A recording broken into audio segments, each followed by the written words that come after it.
Who is the greatest Pokemon Go player of all time? People often point to wdage, with 2 top 3 placements at Worlds, a Silpharina World Championship title, plus 2 NAIC wins and regional victories to boot. Maybe it's Doonebug97, another Silpharina World Champ with more regional victories than anyone in history, and who was also the first player to ever hit Legend in the Go Battle League. Could it be ItsAXN, the first player to ever achieve the triple crown of play Pokemon, a regional win, an IC win, and a World Championship title, all to his name? Or maybe it's MartoGalde, with over 5 years of accolades to his name, including 2 top 6 placements at Worlds, a huge win in LAIC, and multiple events through Latin America over the past few seasons. Well, there's only one way to find out. Tune in this January when we find out who is really the greatest of all time. G'day battlers, and it is officially January, which means that it is time to determine who is the greatest Pokemon Go player of all time. I'm PvP Steve, joined by another battler who is, absolutely amongst the greatest Pokemon Go players of all time, plus a casting voice for the Angels. We've got Rise to Occasion with us here. Rise, how are you doing today? Absolutely thrilled to be here, Steve. Looking forward to watching the greatest to ever do it go head to head, and thank you so much for having me on.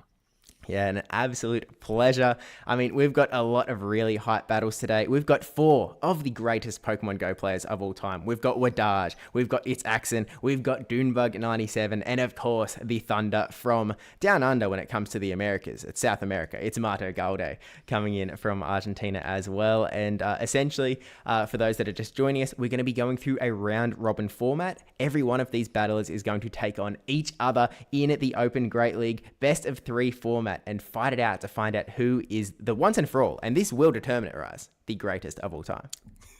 Yeah, after this, there's no disputing it, right? It's set in stone. No one can have their opinion anymore.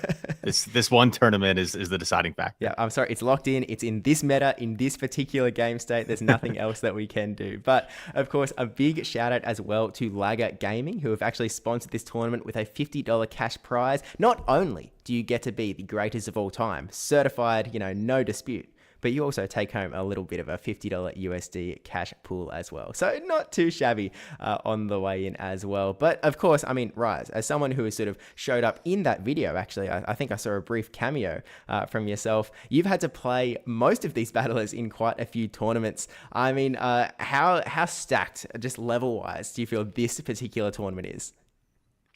You can't really understate how stacked it is with these 4. Anytime you see these 4 names on a roster, or on a tournament list, they could go all the way. I think at one point, Doonebug and I had more matchups against one another than any other pairing in Play Pokemon history, and that went back and forth quite a bit. I have yet to play Marto in the championship series. ItsAXN and I played this season in Louisville, where he beat me. I finished 5th, he finished 4th. And then wdage and I have played 3 times, and I actually won 2, but he won the most important one for the NAIC championship. So, so some really stacked battlers here. Yeah, that's right. And so, obviously, we saw a few of heard a few of the accolades in the little intro, but just before we get into it, I mean, I wrote that down because it's such a list, but, we've got wdage, who not only has 3 regional victories across 3 championship series seasons, but he's also got 2 NAIC titles because he took out NAIC in the seniors division in 2022 and then took it out again the next year, moving into the masters division as well. He's placed 3rd in both the 2022 and 2023 World Championships, again, seniors and masters. He didn't play in the 2024 season, which is a tragedy because, he was definitely sort of in form, ready to go. And of course, he has that Silph World Championship title as well. We've got ItsAXN, who is, as we said in the video, he's got the regional title, he's got the IC title, he's got the World Champion title, and he's definitely still playing in form as well. He recently came off a 4th place finish in a regional championship too. We've got Doonebug, who again has 4 regional titles, more than anyone else in the championship series right now in Pokemon Go, on top of doing well in the ICs as well, hopping off of a 2nd place EUIC finish against ME Weedle last season, and hasn't quite had a great performance at Worlds, but has clearly got the talent and just needs one good run to really get a solid placement there. And of course, has a Sylph Arena World Championship title as well. And finally, we have MartoGalde, who has a ton of accolades through the Sylph Arena, including winning one of the biggest tournaments in those early days back in Argentina, which was an absolute hotspot for the grassroots circuit, but of course has some victories in the Mexico City special event and the Lima special event in 2024, and then took out in a massive fashion LAIC 2025. And so you could say he's a threat to watch out for, especially when he's came 5th in Worlds in 2022 and 3rd in the World Championships just gone.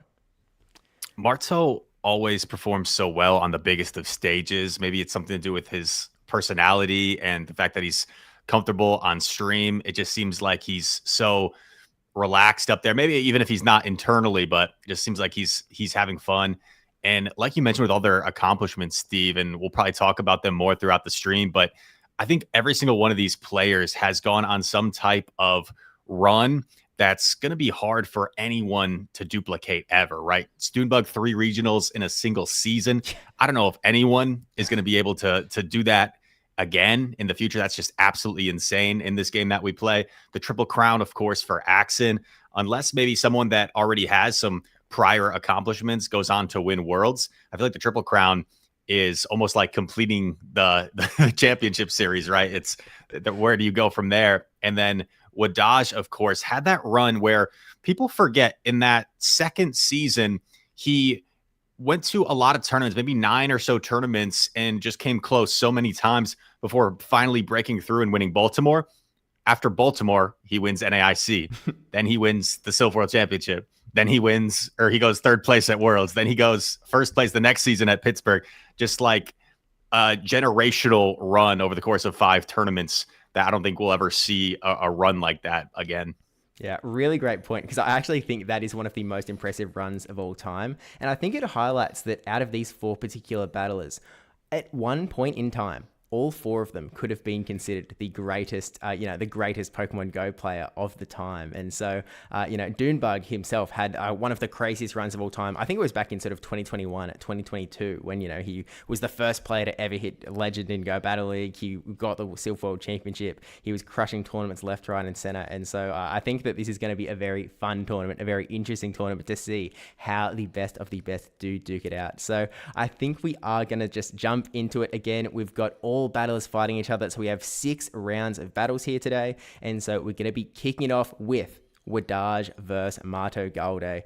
2 teams that are, there's obviously some similarities here. wdage actually just running back the team that he ran in the regional just gone, in the Toronto Regional Championships, where he placed, and this is one of his worst ever performances, by the way, he placed 17th, which, only 17th in our regional championship, but still a really strong team. And MartoGalde, I think something a little bit more home cooked going into this tournament.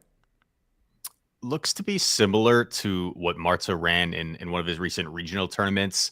And with that Galarian Corsola being so strong right now, it looks to have some really solid play against wdage's team. The Primeape, also an interesting choice, Steve. It feels like Annihilape has kind of asserted itself as the dominant fighter right now, and out of the 2 apes, definitely the more common one. So Marto opting for the Primeape instead of Annihilape.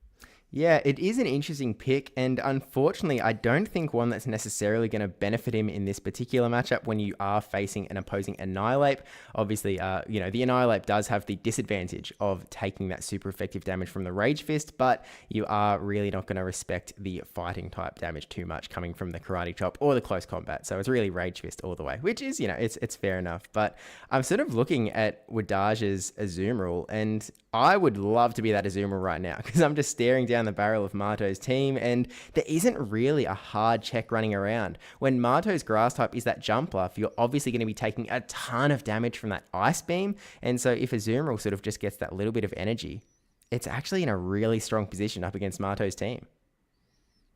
Right, Marto's going to have to navigate the Azumarill with neutral play, and one strategy I feel like you're seeing right now in this meta is people might not have a hard check to the Azumarill, but they're more than comfortable if they know their opponent's probably going to save swap it using something like a Galarian Corsola that can typically win the even shield scenarios, or maybe using something like the Drapion and investing shields in it to get some energy head start. So that's kind of a a staple right now in the meta is how safe, how good Azumarill is, but also because of its slow pacing, top trainers feel confident in their ability to navigate around it even without a hard check.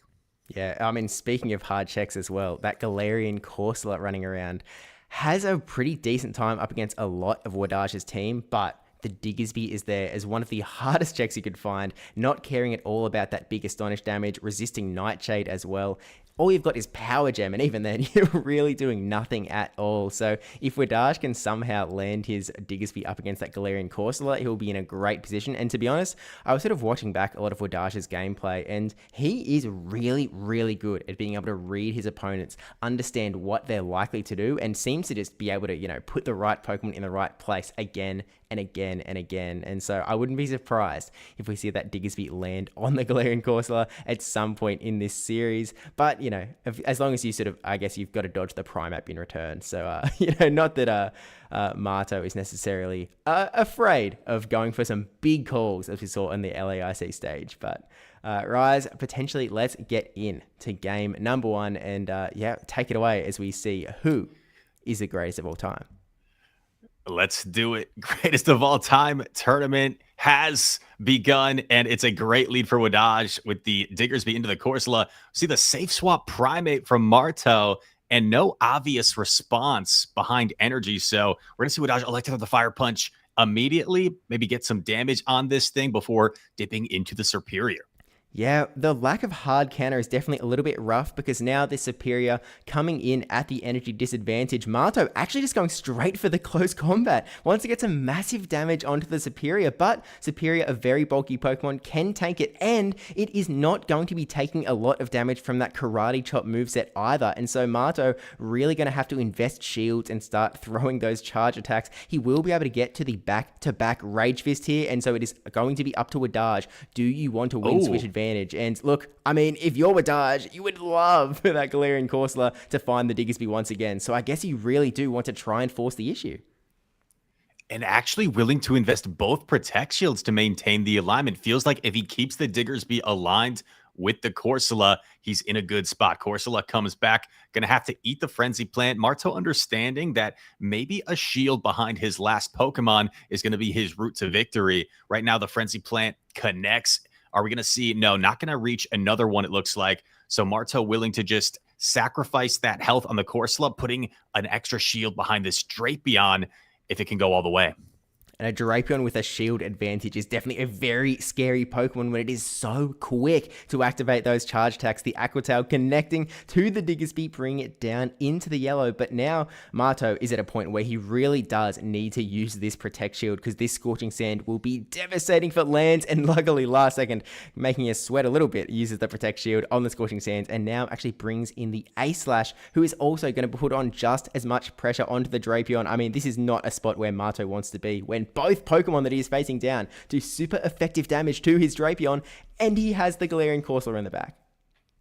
Able to get the charge attack priority here, so no residual energy for Alolan Sandslash, and I think Corsola will be able to get rid of this Alolan Sandslash. However, I just don't think it's going to have enough left in the tank to get rid of that Diggersby as well. We'll probably need to land at least 2 Power Gems to knock out the Diggersby. Marto, I think, understanding he is in an insurmountable position here, just going to allow this Ice Punch to come through and to connect. Maybe feels like some sort of Astonish down could be his only win condition here. So he is going to just keep on building energy, and wdage is going to land the Ice Punch, and this is going to knock out Corsola, delivering game 1 for the American. Yeah, wdage taking that early game lead. And, you're right. It really just was a case where it's like, okay, what is my possible win con? Maybe if I Astonish all the way down, then I'll have, I'll be able to try and get 2 charge attacks into that Diggersby just to try and weaken it down a little bit after getting that chip damage in with the Drapion as well. Just really trying to find any way out of it. But, I mean, look, Rise, it was definitely going to be a tough one for Marto to get out of. He had a slight reprieve. We had the Galarian Corsola matchup into Diggersby in the lead, obviously, which is a disaster. But The fact that wdage didn't really have a hard check into that Primeape sort of gave Marto a little bit of a window. It's like, okay, maybe I can escape out of here. And to be honest, I mean, wdage doesn't necessarily have like, I guess Azumarill is sort of his big, strong answer into the Primeape. And seeing as Marto didn't actually bring the Jumpluff that game, maybe he becomes a little bit more emboldened to bring Azumarill in game number 2. But yeah, look, Marto was in a tough spot in the lead, but just tried to find a way out and couldn't quite land it in the end. Great recognition from wdage. I think a lot of trainers in that situation, understanding the Primeape had 2 Rage Fists back to back, would have said, I don't want to use both my Protect Shields here and go down a Protect Shield. I'm just going to let this go. But no, wdage understood that if he can keep the alignment of such a hard check Diggersby on Corsola, that's going to be a better situation for him than losing the switch advantage, even if he kept a Protect Shield. So I really like that double shield from wdage there. I think a lot of trainers would have probably let their Pokemon go, and him retaining that switch advantage kept him in the driver's seat. Yeah, I mean, sort of thinking back, in reality, even if you actually let that Superior go down, and obviously, you know, this is with hindsight 2020, we're in the caster booth, we can see what Pokemon are sort of hanging out in the back. I think that wdage still would have been in quite a strong position, again, with 2 Pokemon able to do that big, heavy ground type damage to take out the Drapion, and neither of them are necessarily bad into the Corsola as well. Obviously, Diggersby being the hard check, but Alolan Sandslash, not the worst matchup either, especially when you can take a Power Gem on the chin pretty easily as well. So even if he kept the 2 shields in tow, he might have still been in quite a strong position into Marto. But when you don't have that full information in front of you, when you don't know what Marto is hiding out in the back, it makes a lot of sense to try and make sure you get as much advantage as possible by retaining that ability to put the hard counter check of Galarian Corsola into the Diggersby. But we'll jump into game number 2 and see how Marto decides to adapt and try and get a bit of a better situation going for him. Rise, take it away. Game number 2, and once again, wdage hard calling the lead. Sandslash into Jumpluff. It's a different save swap this time around, the Azumarill. And Marto has been able to keep himself around, make these interesting by finding a safe swap, maybe based off what the lead Pokemon is that wdage doesn't have an obvious answer for. So once again, wdage going to be forced to stay in here, at least for the time being. But if you're wdage, you got to keep that Sandslash around for the Jumpluff. Otherwise, how are you going to take it out later? Yeah, look, I actually really like what wdage is doing here. He's getting a bit of chip damage onto that Azumarill because he doesn't have that hard answer, and he's now just waiting for this Azumarill to throw its energy so that he can swap into the Malamar to try and Psywave down when the Azumarill, doesn't have 100 energy in tow. So he tanks the Play Rough on the Alolan Sandslash, and there is the swap into Malamar. He's now going to probably invest a shield here and just Psywave all the way down. He is at threat of another Play Rough potentially coming through here from the Azumarill, but maybe wdage. Actually, no, we're going to see a swap into the Jumpluff. Jumpluff going to be doing a fair bit of Fairy Wind damage here, but the foul plays are going to slowly add up to this Jumpluff, and so Marto really just going to try and think in his, like, how can I use this Jumpluff in a spot where Alolan Sandslash is not? With how desynced these switch timers are, this suddenly seems to have given a window for Marto. He's going to land the energy ball here. I think if you're wdage, you maybe go directly for the next foul play and then try to pivot into the Sandslash because the switch timer should be just about up. If you're Marto, maybe you try and get off a charge attack against the Sandslash before Jumpluff goes down. Switch timer up for wdage, not quite up for Marto, going for a big Powder Snow down, but not before an energy ball. I don't know. I think Sandslash can hold on here. It's going to be close though, Steve. It's going to be really close, but the energy ball is going to connect, and Sandslash actually hanging on, letting him not only get the drill run off, but also winning switch advantage on top of that. Marto going to let the Azumarill go down, knows that it doesn't have a lot of health left in the tank, and so he's going to put all of his chips on this Primeape in the back. And I mean, Rise, 2 shield Primeape is a dangerous measure, but we have the Annihilate coming in here, which means that it is just going to be about these Rage Fists. And at this point, wdage is going like, oh dear, we'd have some big super effective damage coming in. The first one connecting, and actually, we've lost a recording already. Wisely takes the first Rage Fist, and wdage electing to throw his immediately to ramp up this attack for the Annihilate. But Primeape has so much energy, has to just get to 2 Rage Fists here, but you still have the catch opportunity if you're wdage. If you're wdage, maybe you don't even go for the catch opportunity. Maybe you just force them to throw energy and hope that the Psy Waves are enough. Marto going to be a little bit too low here, and then we see the one Psy Wave to take the victory for wdage. Well, it was definitely getting close quarters there. A little bit tight for comfort, but look, a Primeape, even with 2 shields, just couldn't push through all of that Annihilate, also putting pressure on as well as having that Sidewave damage, sort of waiting in the wings in the back. But look, Marto definitely, again, putting in his best efforts when up against such a tough lead matchup. And like really, as you said, really solid identification in terms of that switch timer, in terms of going like, okay, I know how desync these switch timers are because wdage needed to throw all of that energy into the Azumarill. I know that I can actually get benefit from Jumpluff here, regardless of switch advantage. I'm comfortable swapping into my Jumpluff because it's actually in quite, not only in a good matchup against that Malamar, but importantly, out of that bad matchup against a Alolan Sandslash. So really doing everything he could. And, you know, I think he made a lot of right plays. It just didn't end up working out in the end. When we talk about the whole theme around this tournament, determining the greatest of all time, I think oftentimes what separates the very best trainers from those that are really solid is getting those wins and finding those win conditions in awkward situations where there's not a easy or necessarily correct play that makes sense, but with the swap that didn't really have an answer for, finding a way to manage the Azumarill while still keeping the Sandslash around and using it with just enough health as it took that energy ball to just barely get rid of that Jumpluff, which would have been such a menace for the back line. So just being creative and navigating these awkward situations as well, where there's not an obvious answer, and being able to find a way to victory. That's what wdage did in game number 2. I think creativity is actually a very interesting point, and one that you don't hear talked about a lot in the Pokemon Go series. Most people sort of just look at the meta and we're like, oh, use the meta Pokemon, you use a safe swap, you know, yada, yada, yada. It's just all about that sort of mechanical gameplay. But you're right, it is actually all about that creativity in finding where the win conditions are, what you need to do to put yourself in the strongest position possible to fight your way through. And sometimes it is identifying where you can best apply that Pokemon, potentially in a way that your opponent isn't expecting as well, to just make sure you get that, you take as much, you can take a mile out of every inch all the way through. And look, wdage, actually we should probably say as well, in this particular tournament, as much as wdage has won the best of 3 scenario, we will be going to a game 3 as well, because every battle counts. Obviously, if someone just beats all 3 of their opponents, then it's pretty undisputed that they will be walking away as the greatest of all time. But if we have, you know, a bit more of a tight scenario, which I'm definitely expecting when we have this level of competition, then it is going to go tiebreaker. First off, of course, match wins, followed by battle wins. If you've, 3-0'd your opponents and you 1-2 to the last guy,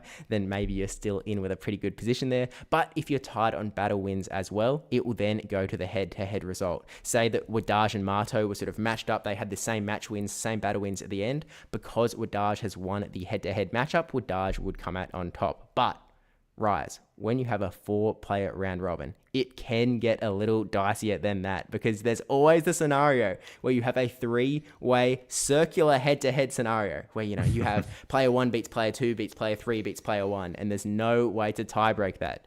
If that happens in this particular tournament, we will be heading to Armageddon best of ones to break the tie. So wdage really wants to get this last win to put himself in the best position possible to maybe avoid some Armageddon, but also just make sure he wins this tournament outright. So we will be going to a game 3 here.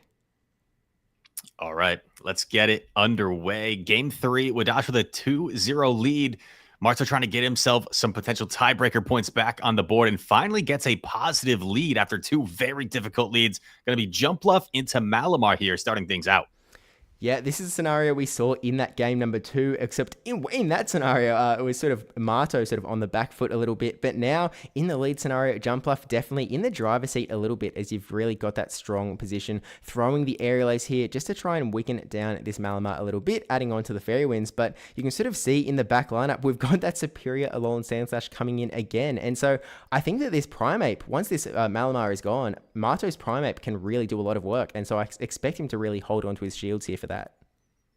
Malamar able to surprisingly hold its own in this matchup with that reliable Psywave damage, and going for the aerial ice actually is Marto. I don't think this is going to be quite enough, so may force him to expend another charge attack here. Let's see what happens. He's going to go for that back-to-back aerial ice. I guess he felt like it was the safer play rather than an energy ball getting shielded. Just goes for the back-to-back aerial ice here.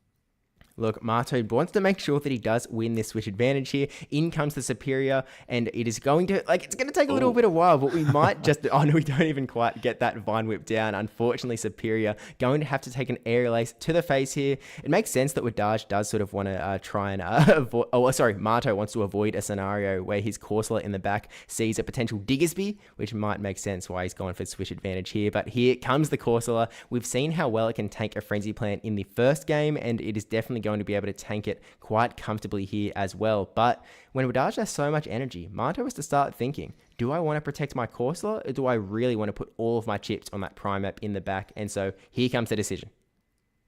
A sizable Vine Whip down allows wdage to put some pressure here and does draw the Protect Shield from the Corsola.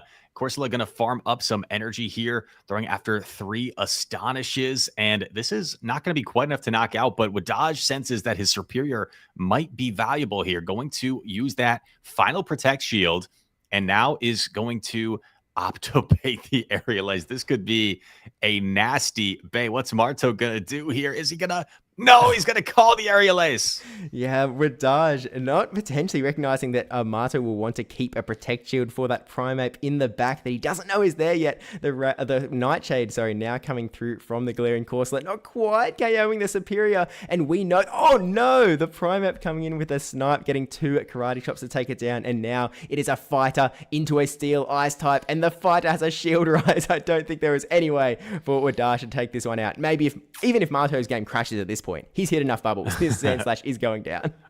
I think that close combat broke the Sand Slash into pieces, and now Primeape is able to deliver the final blow to get Marto with a point on the board, which, like you mentioned, Steve, could come into play later for potential tiebreaker purposes. But wdage gets things rolling and gets his first win on the board to start this tournament, 2-1 over Marto. Yeah, exactly right. And again, as we've said, every single point matters here. And so, the numbers are mostly 0-0 at this point, but as they really stack up, it is going to get closer and closer to the point where someone is really coming out ahead. And so wdage taking the early lead is huge in a tournament where, look, Rice, there's only 3 opponents that you need to take down. If you can just beat 3 opponents, then you will become the greatest of all time. But we'll see how the battles unfold, because we'll get into our sort of other 2 opponents that have been waiting in the wings. We've got the other 2 North Americans in this tournament. ItsAXN, the current reigning, well, not reigning, the 2024-2023 world champion, up against Doonebug97. And you can see in that photo down there, he's got all those medals. He's got his IC trophy. He's got a fair bit of bling on him at this point. 2 trainers that I know have talk together and game plan sometimes for tournaments in preparation. And we've talked a lot about their achievements, but in terms of their styles, I feel like they have a little bit of an opposite style, in the sense that AXN, what I've noticed from some of his biggest tournament runs, whether it was internationals that first season or worlds, he oftentimes runs pretty standard meta teams, just the strongest Pokemon, and outplays everybody. Whereas Doonebug, not that he's not outplaying everybody as well, but he typically finds some core breakers, whether it was that Skeledirge in San Antonio. Before that, we hadn't really seen Skeledirge make an appearance in the meta, and he identified that core breaker, and it seemed like it was just running through everybody.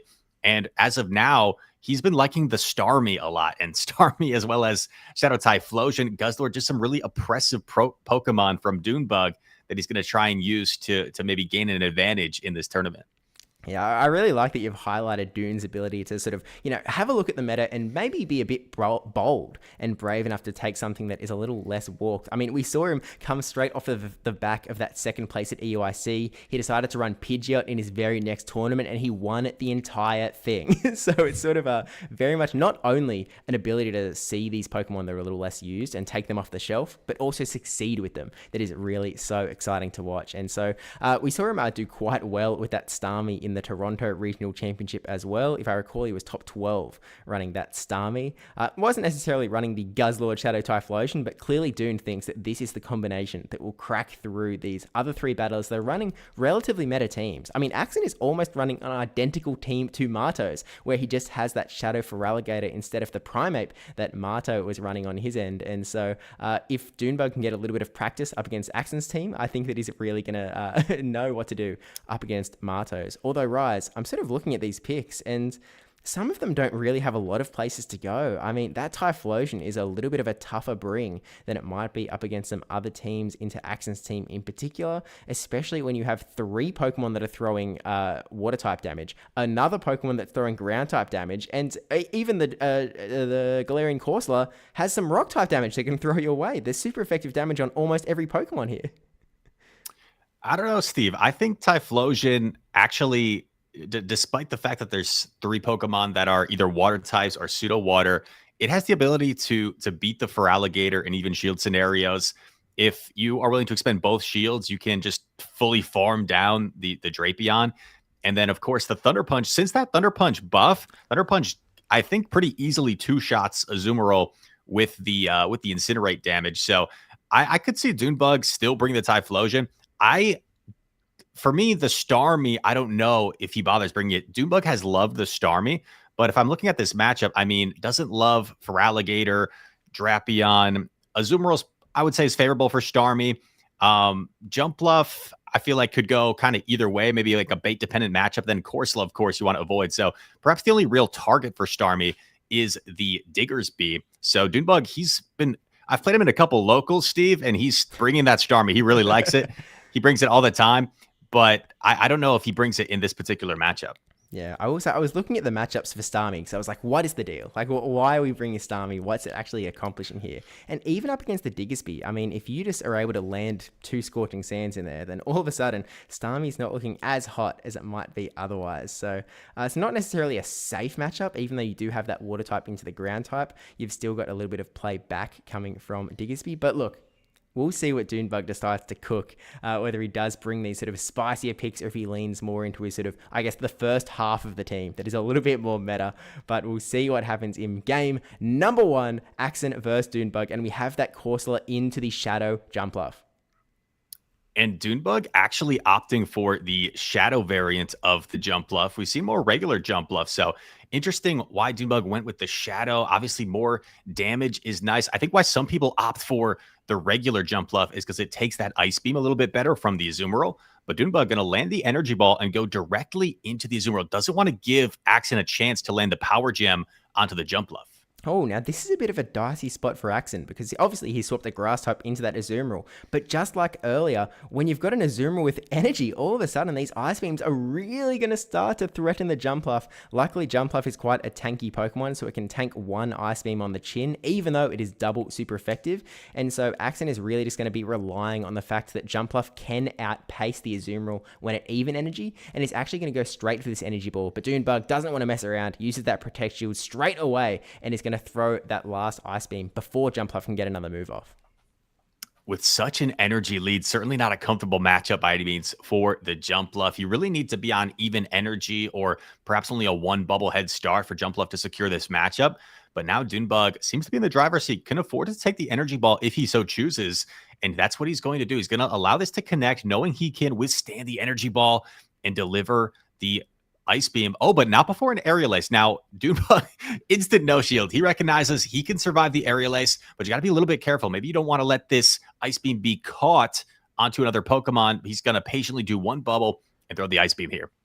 Yeah, Doonebug recognizing that, I'm not going to let that Ice Beam land where I don't want it to land, taking down the Jumpluff, and now it is going to be AXN swapping into the Azumarill. Unfortunate where AXN doesn't really have a lot of energy to soak necessarily from this Doonebug does get 1 Ice Beam off here, so all of his energy relatively going down the drain. This really isn't going to do anything to AXN's Azumarill, but now it is going to be down to Doonebug's own Jumpluff, and we've seen this matchup before, Rise. I mean, the Jumpluff coming in to an Azumarill with an energy advantage, but this time it is Shadow, so these moves are a little bit scarier than they were before.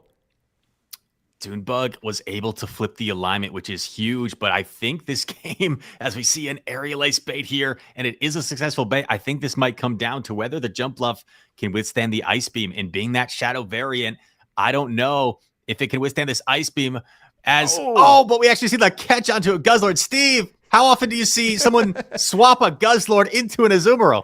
Look, it's not very often that this happens, but Guzzlord can actually take that Ice Beam pretty well. It's the player ups you have to worry about. So I actually love what Doonebug has done here in making sure that not only does he catch the move away from the jump bluff, but he also makes sure that Azumarill is throwing the move that Guzzlord would prefer to take from that Azumarill as well. If he has to throw the Brutal Swing though, he really has no charge attacks to throw here. I mean, look, we've got a Dragon type attack and a Dark type attack, both pretty solidly resisted by the bulky Azumarill. And so Doon is going to do as much as he can here, but it's really going to be down to Azumarill to just have an Ice Beam ready to go into that jump off in the back. And as you said, it's going to really, jump off is going to hope that it can survive it. But I'm with you, Rise. That Shadow jump off, I just do not think is going to be able to take the Ice Beam on the chin. And, you know, does actually get an energy ball off first.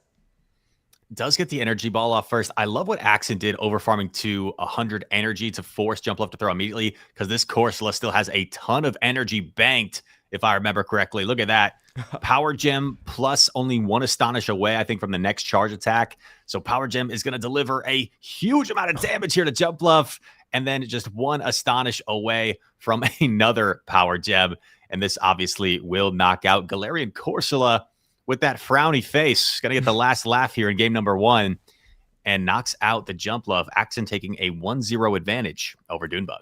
Look, I'll be honest, Rise. When AXN swapped into that jump bluff so late into the Azumarill, I was like, oh, I don't know if he's got this one. I don't know if this is really the position that you want to be in. But just, you know, both players sort of recognizing like, hey, jump bluff can take a move here, Azumarill can take a move here, we're fine, we're comfortable. And Doon was actually, you know, Doon even won that switch advantage there. But unfortunately for Doon, his back line just was a little bit weak to that Azumarill. He really only had that jump bluff as his one and only answer to the Azumarill. And so the fact that he sort of used up his juice elsewhere, unfortunately sort of didn't leave him anywhere to go. I mean, we saw him have to catch the Ice Beam on the Guzzlord, and look, as much as it's nice to, you know, not have to take the move into your jump bluff, the fact that Guzzlord had literally nothing to throw into Azumarill that wasn't super duper resisted, really, I feel like sort of solidified the game as Doonebug being on the back foot there. It was a difficult line for Doonebug with the Corsola in the lead and the Guzzlord with really no play in the back. Tried to navigate a way around, maybe tried to flip the switch advantage, which he was able to do, but AXN got so much of an energy lead by staying in with the Corsola that energy went a long way, and also the bubble down from his own Azumarill was able to flip the matchup. So that was an interesting matchup, right, where it was basically both trainers flipping the Azumarill jump bluff matchup. And then, so switch went your way, it went back my way, and then AXN able to close out in the end. Yeah, I guess Azumarill is a jump off counter confirmed. Maybe a little less surprising than some other matchups, but, you know, it is really going to be down to Doonebug to potentially either just hope that he finds a little bit of a cleaner line from AXN's end, or potentially build a line that is a little bit more robust to try and make sure that he can't get caught out again. I don't expect him to run as weak to Azumarill on a second time around. Potentially he'll be a little bit more careful about where his own Azumarill ends up, I suppose, if that is what he ends up running. But look, we'll just have to jump into game number 2 and see where it all heads with an Azumarill actually into the Clodsire this time. And you can see AXN tapping that swish timer, going straight into the Drapion, and the Guzzlord is going to come to meet it. And this is a much better matchup for Guzzlord, Rise. And this is a huge reason why Doonebug is running the Guzzlord, because Shadow Drapion is just such a menacing safe swap right now in this meta. There's very few things that are going to hard punish it. One of those things is the Guzzlord, resisting both charge attacks and running that Dragon Claw as well, which just makes this an even better matchup where you don't have to dish out resisted damage. Another crunch coming through. Doonebug understands he can withstand this crunch, going to allow it to connect. Going to do one more Dragon Tail before firing off the Dragon Claw here. AXN understanding he has double back-to-back. He's going to let the Drapion go. Yep, let the Drapion go down, recognizes that he was going to lose that matchup in the end, and here it comes. The Azumarill going to soak up all of this energy that Doonebug has been able to harvest off that previous matchup, all essentially going to waste. It is going nowhere here. Azumarill is maybe going to lose, if it's lucky, 10% of its health. There is really just nothing that this Guzzlord can do, but Doonebug eventually able to swap out there, and the Ice Beam is now going to get thrown into the Clodsire, which is going to slowly weaken it down, and AXN, you know, this is almost the best spot for his Azumarill in some sense. I think that swap out is going to be really nice for Doonebug. He banked a brutal swing for the end game, and if you take a sneak peek at Axon's backline, he is bringing that Galarian Corsola, so that brutal swing could be really nice to have in the end game scenario. Doonebug building up energy. Axon going to fire off the Ice Beam just prior to the Sludge Bomb, and Doonebug going to invest in the Clodsire. Already has a charge attack loaded. Will be valuable here to preserve it, keep some health on this. Yeah, look, Clodsire has now got a lot of energy, though, and actually comes into the Galarian Corsola straight away. Clodsire firing off the Sludge Bomb, and Corsola, again, like every charge attack in this game, is going to be able to take it pretty well. But now, actually, Doonebug going to swap into the Jumpluff. He may have that Brutal Swing ready to go on the Guzzlord, but he recognizes that with Shield still in play, he needs to do a little bit more work to try and take those things off. So he comes into the Jumpluff, throws his Energy Ball, and really puts that pressure onto Axon, uses his first Protect Shield as well. And so now, I mean, this Jumpluff will be able to take this Power Gem on the chin. It is going to hurt quite a bit, and so Doonebug decides to use that Protect Shield just to keep himself a little bit safer, and is now going to just try and put a little bit more damage onto that Corsola and maybe get that last Protect Shield. A nice shield call on that first energy ball from Axon, going to allow the second energy ball to connect, and over farming as well, understanding that the Guzzlord has that brutal swing loaded. Power Gem going to come through here. I think it might not quite knock out, but maybe one more Astonish afterwards will do that. No, Power Gem is enough. In comes Clodsire, and this is within Sludge Bomb range, perhaps. So Doonebug going to fire off the Sludge Bomb, and this is so difficult for Axon because, you know, there is a brutal swing as well on the Guzzlord, but you're kind of forced to Protect Shield here. Do you try to catch the combo play? No, just throws the Nightshade immediately. This is going to knock out. And wait a second, I think Axon might have some play here, Steve. Yeah, Doon is left with just this Guzzlord with not a lot of health, and the Azumarill's in the back and Astonished down. He's actually taken it out, even with the charge attack ready to go. What a crazy end game. Doonebug was perhaps calling the, I don't know. That was a crazy end game. I felt like Doonebug was in control. He had the brutal swing banked. He caught the Sludge Bomb, but in the end, Corsola, just too much of an absolute menace. And Axon able to just completely steal game number 2, right? I think we got 1-1 on the scores card, but I think that is 2-0 for Axon, correct? Yeah, that is correct. We've got the scores a little bit topsy-turvy here, but yeah, I mean, I thought for sure that, you know, we had the Brutal Swing ready to go. We had the Corsola sitting there waiting to accept a charge attack. And I think that Doon sort of decided like, okay, I have this Brutal Swing ready to go. Axon still has a Protect Shield in tow, so I don't want to come into my Guzzlord yet. Maybe that Azumarill in the back is low enough HP that this Brutal Swing, even resisted, maybe with my same type attack bonus, it will be enough to KO. And so maybe, just maybe, if I am able to fast move down this Corsola, then maybe I can get that move off in the back, take out the Azumarill, and maybe get the win there. But unfortunately, it just didn't work out that way. And Axon sort of holding onto his shields and using them at the right times really just secured the game for him in the end. Just great composure from Axon. Sometimes you feel like you may be behind in a match, but you got to keep that focused and find the win condition. That's what Axon was able to do.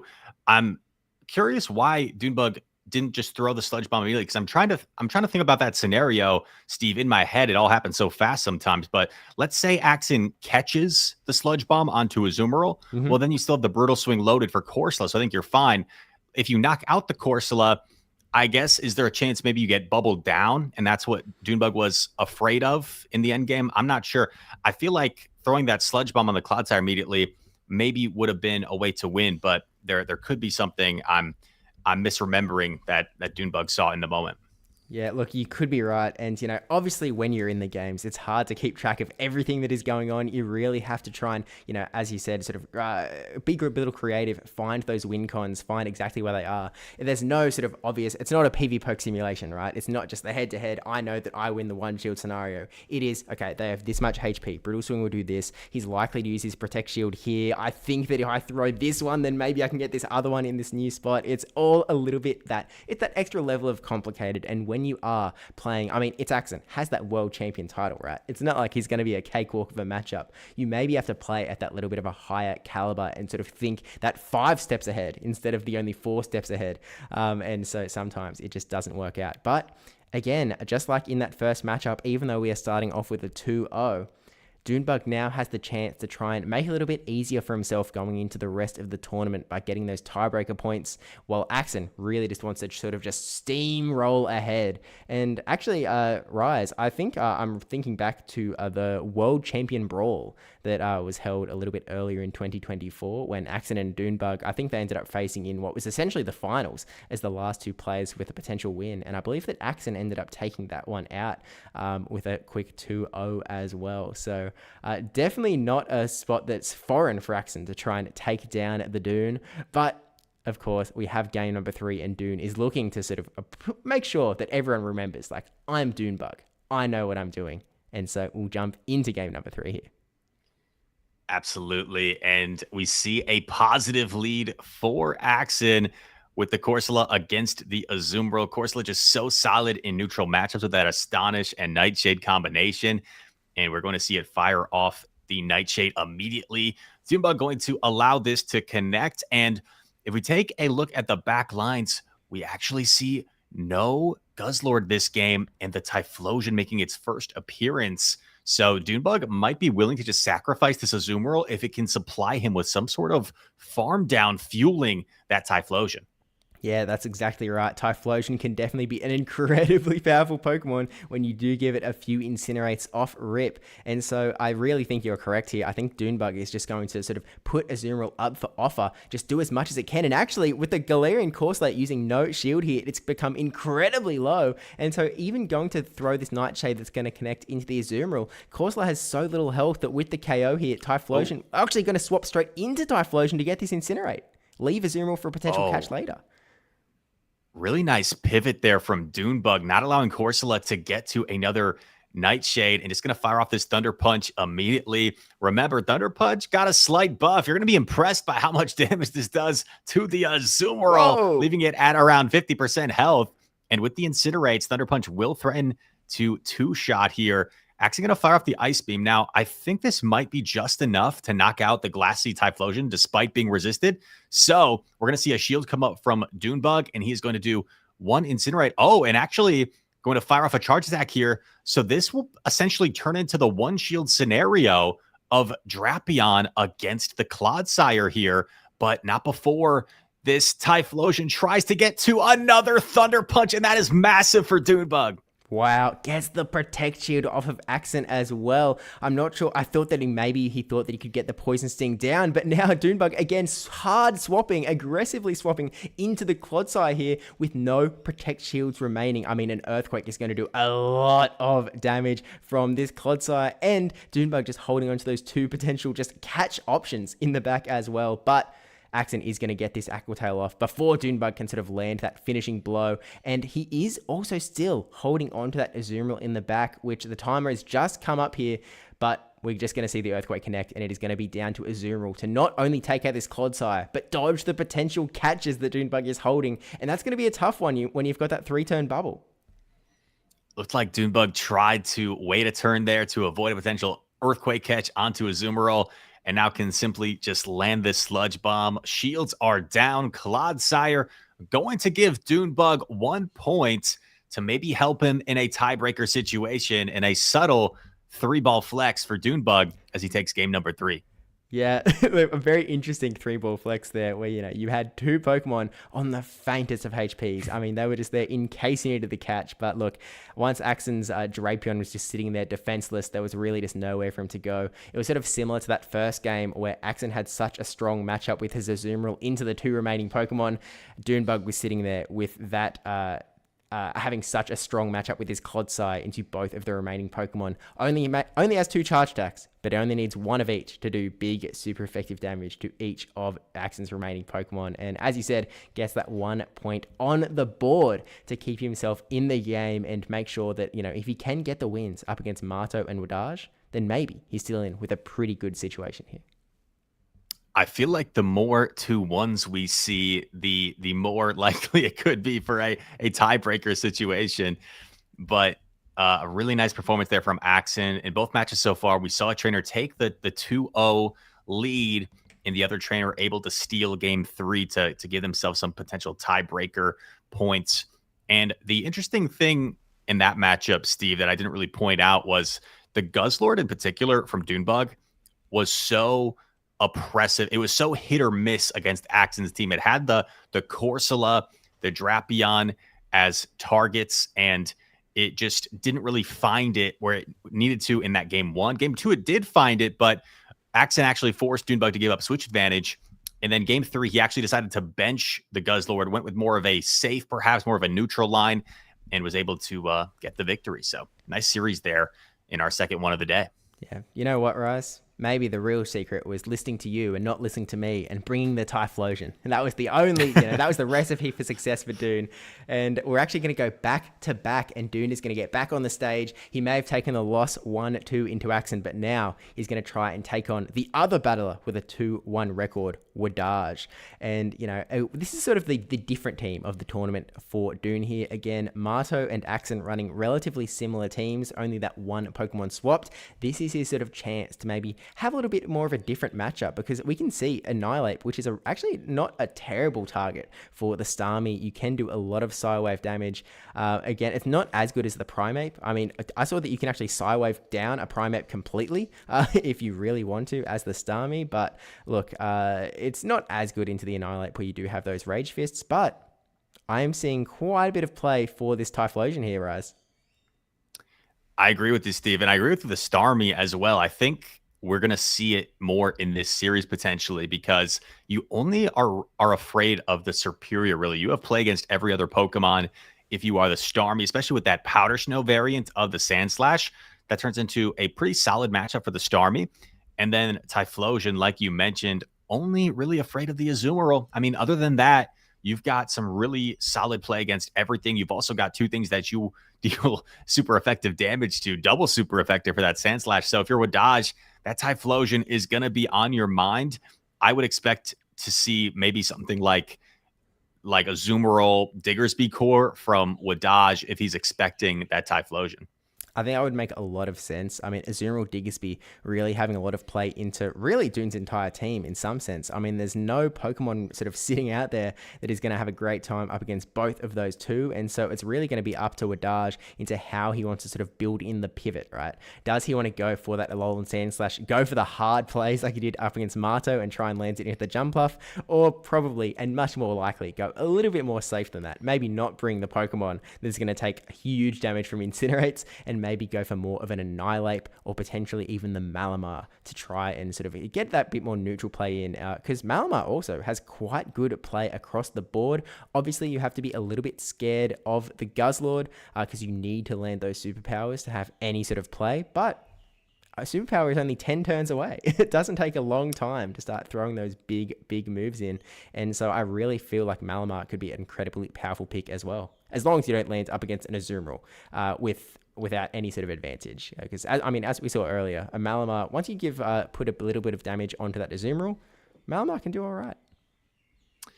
That's a great point, Steve. And also the Shadow Jumpluff variant for Doonebug, I feel like might benefit Malamar. I haven't looked too deep into potential simulations on that matchup, but what I've noticed just anecdotally is that double foul play plus the Psywave damage essentially threatens to knock out the Jumpluff, so it can make it more oppressive against the Shadow Jumpluff as opposed to the bulky Jumpluff, which can take two foul plays a lot more comfortably. Yeah, look, I think you're right there, and I suppose we'll see what wdage and Doonebug wants to do as they fight it out to become the greatest Pokemon Go player of all time. So let's get into game number one with the Malamar straight into the Typhlosion. Typhlosion going to be doing a lot of big Incinerate damage here, but it's not the bulkiest Pokemon, and you can see how much the Psywave is chunking. So we're actually Doonebug swapping into the Azumarill, and here comes the Alolan Sandslash to meet it. And if you're wdage, you understand that the Sandslash does not want any part of that Typhlosion, obviously. So he might be willing to just sacrifice the Sandslash here, absorb a couple of play roughs, and put this Azumarill low, maybe even set up a Psywave down for his Malamar. If you're wdage, I don't think you're ever going to invest the protection in this matchup, even if it allows Doonebug to potentially flip the alignment here. No, you're exactly right. Really trying to use up the Pokemon where they can be used, just like we saw with Jumpluff a little bit earlier in the tournament. But the drill runs are going to slowly chip away at this Azumarill. But take a look at Doonebug's back line. The Starmie is hanging out as well, and wdage is holding on to the Diggersby in the back. So Doonebug is potentially in quite a strong position going into this back matchup. But Doonebug does have the advantage here of getting a little bit of, or having that switch advantage, getting the play rough into the Sandslash, and so here comes the Malamar with energy, and as said before, Malamar with energy, with any sort of advantage, is pretty decent into Azumarill, and Doonebug, happy to let it go here, recognizes that he wants to save his Protect Shields for his two more frail Pokemon in the back, the Typhlosion here to get some energy, and the Starmie as well. But actually, the Thunderbutt firing off into the Malamar. And I really like wdage saving that drill run for later, could potentially come in handy in the end game. But for now, going to stay in here. Malamar against Typhlosion. Both Pokemon chunking with their fast attack damage, foul play coming through. Going to draw that first Protect Shield from Doonebug as he builds up more energy with this Typhlosion. And already getting to another Thunder Punch. wdage really getting a back foot here. Decides to actually let the Thunder Punch come through, going like, okay, I need my Diggersby to do well here, but Starmie is coming in, and Starmie is ready to go. The Surfs are going to really add up onto this Diggersby, and to be honest, not care very much about Diggersby Fire Punch at all. Diggersby needs to get the Fire Punch bait here to have a chance at taking this matchup out, and so wdage has to make the call. Is Doonebug going to shield or not? Here comes the Scorching Sands, and Doonebug decides no shield. The Scorching Sands going to land into the Starmie and the attack debuff. This is not what Doonebug wants. The attack fell really nice here for wdage, because now a single Surf might not be enough to knock out. Fire Punch coming through, drawing that final Protect Shield. You have a Charge Attack loaded on the Sandslash, but I think maybe he wants to keep it for the Typhlosion in the end. We're going to see another Surf coming through. wdage, we lose his screen temporarily as we are building up more energy. I think he was 4 off the Fire Punch, and we see the catch onto the Typhlosion, but is a Fire Punch still enough to knock out? I'm not sure. I think if you undercharge this, you can keep that Typhlosion around, but going to KO the Typhlosion, in comes the Starmie, and we do, unfortunately, not get to the Surf. And wdage taking out the game in relatively clean fashion in the end, somehow. Wow, what an exciting end game. And one thing that may have been on wdage's mind there, he had that Charge Attack loaded on the Sandslash banked that he could have used as a combo play, but that Sandslash was so low, he may have been afraid that one Psywave would have knocked it out before he could have got off that Charge Attack, and that would just fuel more energy for the Starmie. So I really like the patience on display there from wdage.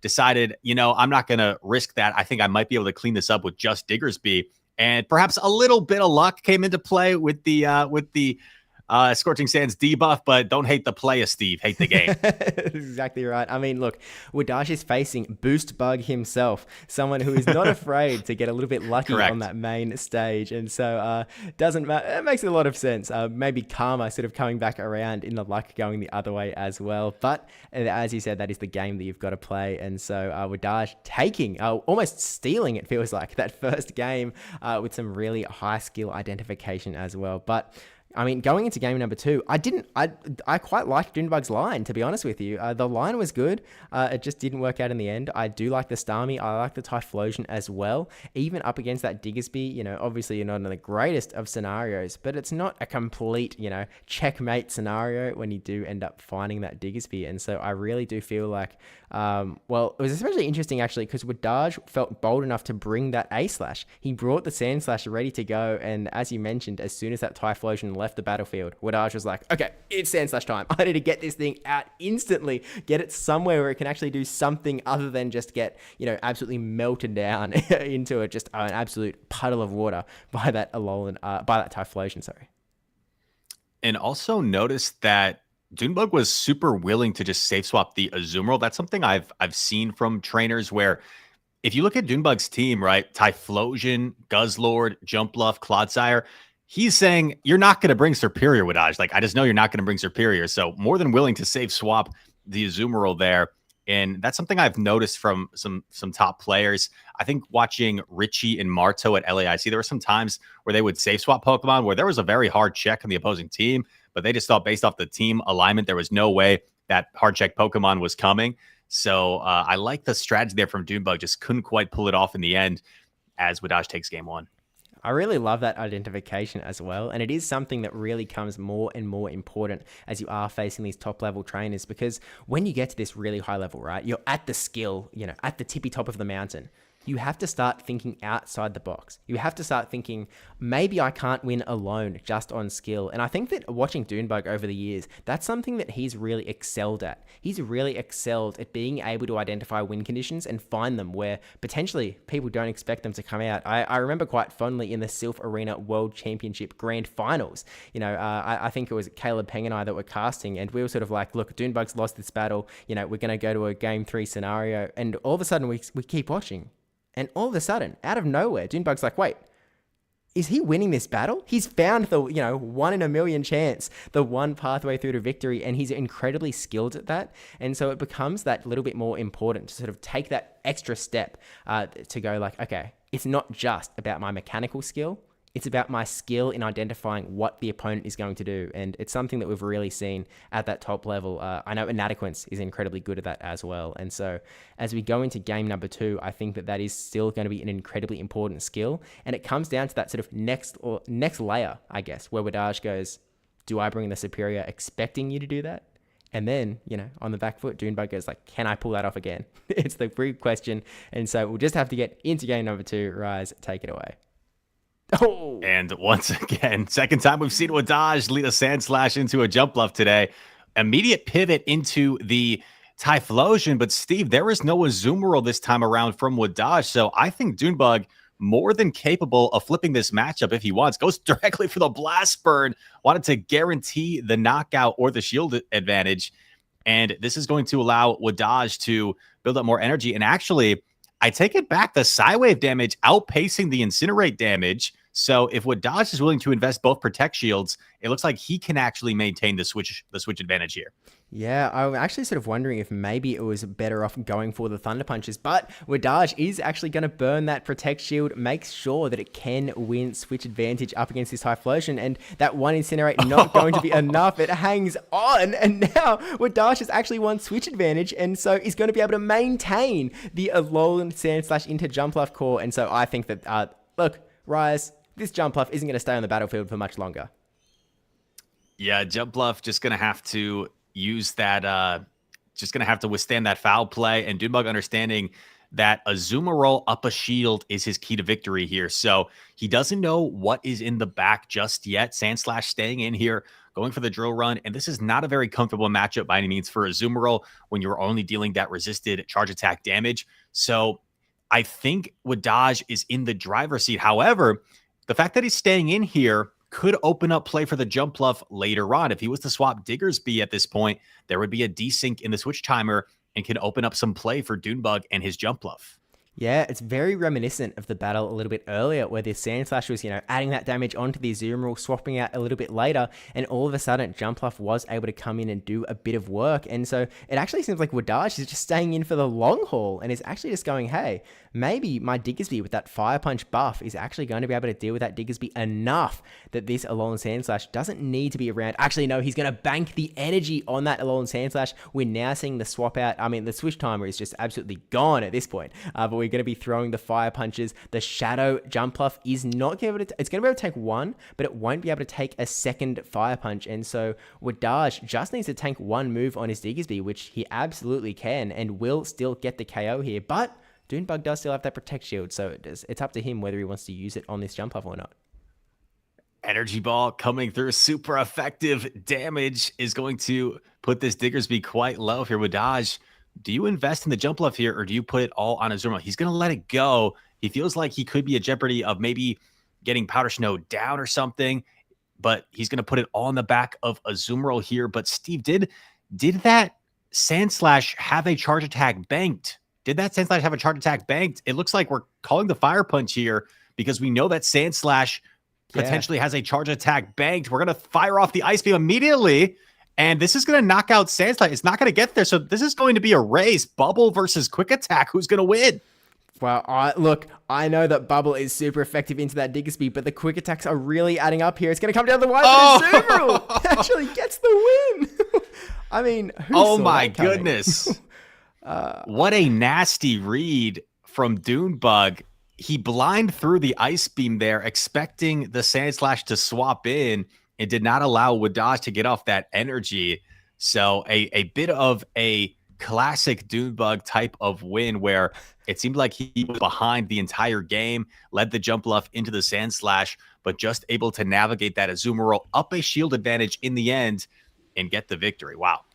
Yeah, look, holding on, wdage made the right calls for most of that game, right? He kept the energy on the Alolan Sandslash, recognizing that was going to be incredibly powerful for the end game, and it could have been if he was able to land the move. But Azumarill holding onto that shield until the very end really ended up working out for Doonebug quite well, because it just meant that all of that energy just had nowhere to go, and all of a sudden it was down to that fast move down, and Doonebug was able to sort of win that one in the end. So a really impressive gameplay from Doonebug there. I mean, I feel like potentially wdage, if he'd sort of protected that Alolan Sandslash a little bit more, rather than sort of saving Diggersby as his jump off counter, if he ended up swapping out, then maybe he would have been in a bit of a stronger position. But, it's one of those things. I mean, Rise, you at the time were even sort of saying like, well, if we swap now at this point in the game, then maybe that actually opens the door to Doonebug. But it turns out not swapping is what opened the door to a Doonebug victory. But so I sort of wonder if potentially if he'd swapped into the Diggersby a little bit earlier, used up its energy a little bit earlier, maybe kept a little bit more health remaining on the Alolan Sandslash, I think wdage might have had the win there. I think you're right. I think maybe going against common sense and maybe just instantly swapping the Diggersby into the Azumarill and kind of sacrificing it, doing as much damage as you can, and then preserving your Sand Slash for the remaining health on the Azumarill and the jump bluff could have been a key to victory. But obviously in the moment, you don't want to swap in a bad matchup there and potentially provide some extra fuel for that Azumarill. So really clever endgame there by Doonebug. I'm sure wdage feels like if he had that game back, maybe would have found a win condition there in the end game. But that's the game we play, right? You got to react in the moment. And in that moment, Doonebug found a way to win. Exactly right. Something he's very well known for, but we'll get into game number 3. Look, Doonebug really wants to get this game win to keep himself in the tournament, because if he loses a second matchup, it's going to be incredibly tough, near impossible to actually come back for a victory. Whereas wdage doesn't need it as much. He got that 2-1 up against Marto a little bit earlier, and so maybe he could live with a 1-2 if he's able to fight up against ItsAXN later on. But we'll jump into game number 3, fighting it out for match point here, and we have the Azumarill into the jump bluff, a matchup that we've seen go a few different ways over the course of this tournament, and so it's really going to be up to these trainers. Do I want to save this Pokemon? Do I want to make some fancy swap? And we're just going to have to wait and find out as Doonebug gets the first energy ball protect shielded here. Both Pokemon threatening super effective damage against one another. I'd be interested to talk to top players and see if you're in this matchup, do you prefer to be the jump bluff or the Azumarill? I guess it probably depends on maybe the shield scenario, but oh my gosh, that ice beam delivering so much damage to Doonebug's jump bluff, and he's going to fire off an energy ball here before going down. Seems content just taking some sort of advantage out of this matchup. Oh, actually both protect shields come up from wdage, so a 2 protect shield advantage for Doonebug and a debuff as well. That is a boost bug. Oh, no way. Oh my gosh. The energy ball getting caught into the Malamar as well. Just one little last second bit of goodbye. Bring it down to half and another debuff. This energy ball is insane. Boost bug is absolutely back. And the superpower going to try and do some damage onto this Typhlosion. But Doonebug going to protect that thing. And this is looking rough for wdage.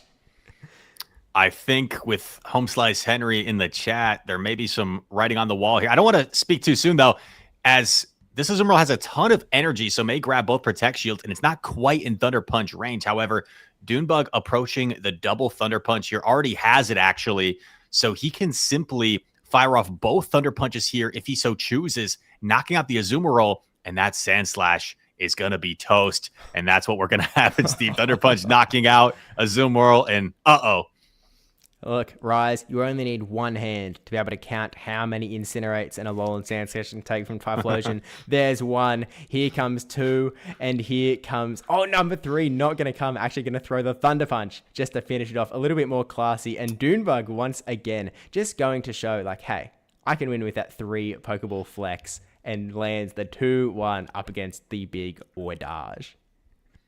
The Typhlosion has perhaps been the MVP so far for Doonebug. It seems to have a high win rate in there, and Typhlosion able to melt the Sandslash in the end and keep Doonebug alive in this tournament. Another 2-1. It's been 3 consecutive 2-1s here to start, and Doonebug needed that one to stay in this, but he's essentially tied right now with wdage, and we will look forward to the next matchup. Yeah, it is definitely sort of moving closer and closer to that Armageddon scenario, that potential 3-way tie if these 2-1s keep up. I mean, if everyone just lands up with 2-1s across the board, I mean, I don't know where we go from there, but at some point, someone, somewhere has to try and get that big 3-0 to get that big advantage that is so hard to fight back from. But let's, we watched Doonebug versus wdage. Let's check in on our other 2 trainers who only have 1 game win on the board and see if Marto can do the same thing as Doonebug and come back from the 1-2, land the 2-1, and put everyone on a literal equal footing going into the final third of the tournament. So let's take a look here. ItsAXN versus Marto, the 2 very similar teams, just that Shadow Feraligatr in place of Marto's Primeape. And, if you had to give an edge to one of these Pokemon, whether the Shadow Feraligatr or the Primeape against the other squad of 5, where would you put your money, Rise? At first glance, Steve, I would perhaps give the advantage to... That's tough. I could go either direction. I don't think there's a clear-cut answer because I think the Primeape has more potential positive matchups here with the ability to essentially beat everything on ItsAXN's team in certain scenarios, except for the jump bluff. That's the one real hard check. If you look at it the other way, Feraligatr probably the safer Pokemon. I don't think there's anything that Marto can comfortably counter swap into the Feraligatr. So maybe I would give the Feraligatr the edge. However, a lot of these Pokemon have very solid neutral play for Marto. I don't think there's anything where you look at the Feraligatr against Marto's team and say that's a dominant matchup for Feraligatr. I feel like it only has like slightly positive matchups and neutral matchups there. Yeah, I think that's a really good call. And to be honest, both Primeape and Feraligatr are sort of non-traditional Pokemon in a lot of senses. They don't operate like, your Azumarill, like your Diggersby. They very much operate in these sort of weird scenarios where you want to give them shields. You want to give them some sort of advantage. And as soon as they have that advantage, they are off to the races and they are almost impossible to stop unless you're running some real hard checks to try and make sure that you can take it out. Now, ItsAXN's Feraligatr is running that Ice Beam moveset, so you do have that big play into the jump bluff as well. So there's really, both Pokemon are all, like, you could call it unchecked in one sense, in that if you do get that advantage, there is just almost nothing you can do. But it is really going to be up to these trainers to try and work around those 2 powerful Pokemon, potentially with all of the bulk that they are running. I mean, look at those first 4 Pokemon that they've both got: the Azumarill, the Diggersby, Jumpluff, Galarian Corsola. It is hard to get a bulkier 4 than that alongside their sort of more, aggressive gameplay in that sort of bottom end with the faster Pokemon in Gator, Drapion, and of course the Primeape as well. So I think this is going to be a really fun set. I'm really interested to see how these battlers do play it out. And so let's jump into game number 1 and see if we do see these powerful Pokemon taking the field. And we actually see the jump off into the Drapion straight away, not where the jump off wants to be, but because that Drapion doesn't actually have any poison charge attack damage, it's not necessarily the worst scenario. You can take these crunches pretty well, and so it's going to be up to ItsAXN to maybe get a little bit of energy and see what he can do here in this lead matchup. Especially if there's no defense drop here, and we see that take place. No defense drop. The jump bluff will be able to withstand double crunch and can actually make this matchup relatively close, but ItsAXN not going to stay in. He's not going to play out this matchup. Going to swap in his own Drapion, and we see a potential catch attempt from Marto, unsuccessful. And this energy head start, Steve, could make this matchup all the more uncomfortable for Azumarill as these crunches just spam off so fast.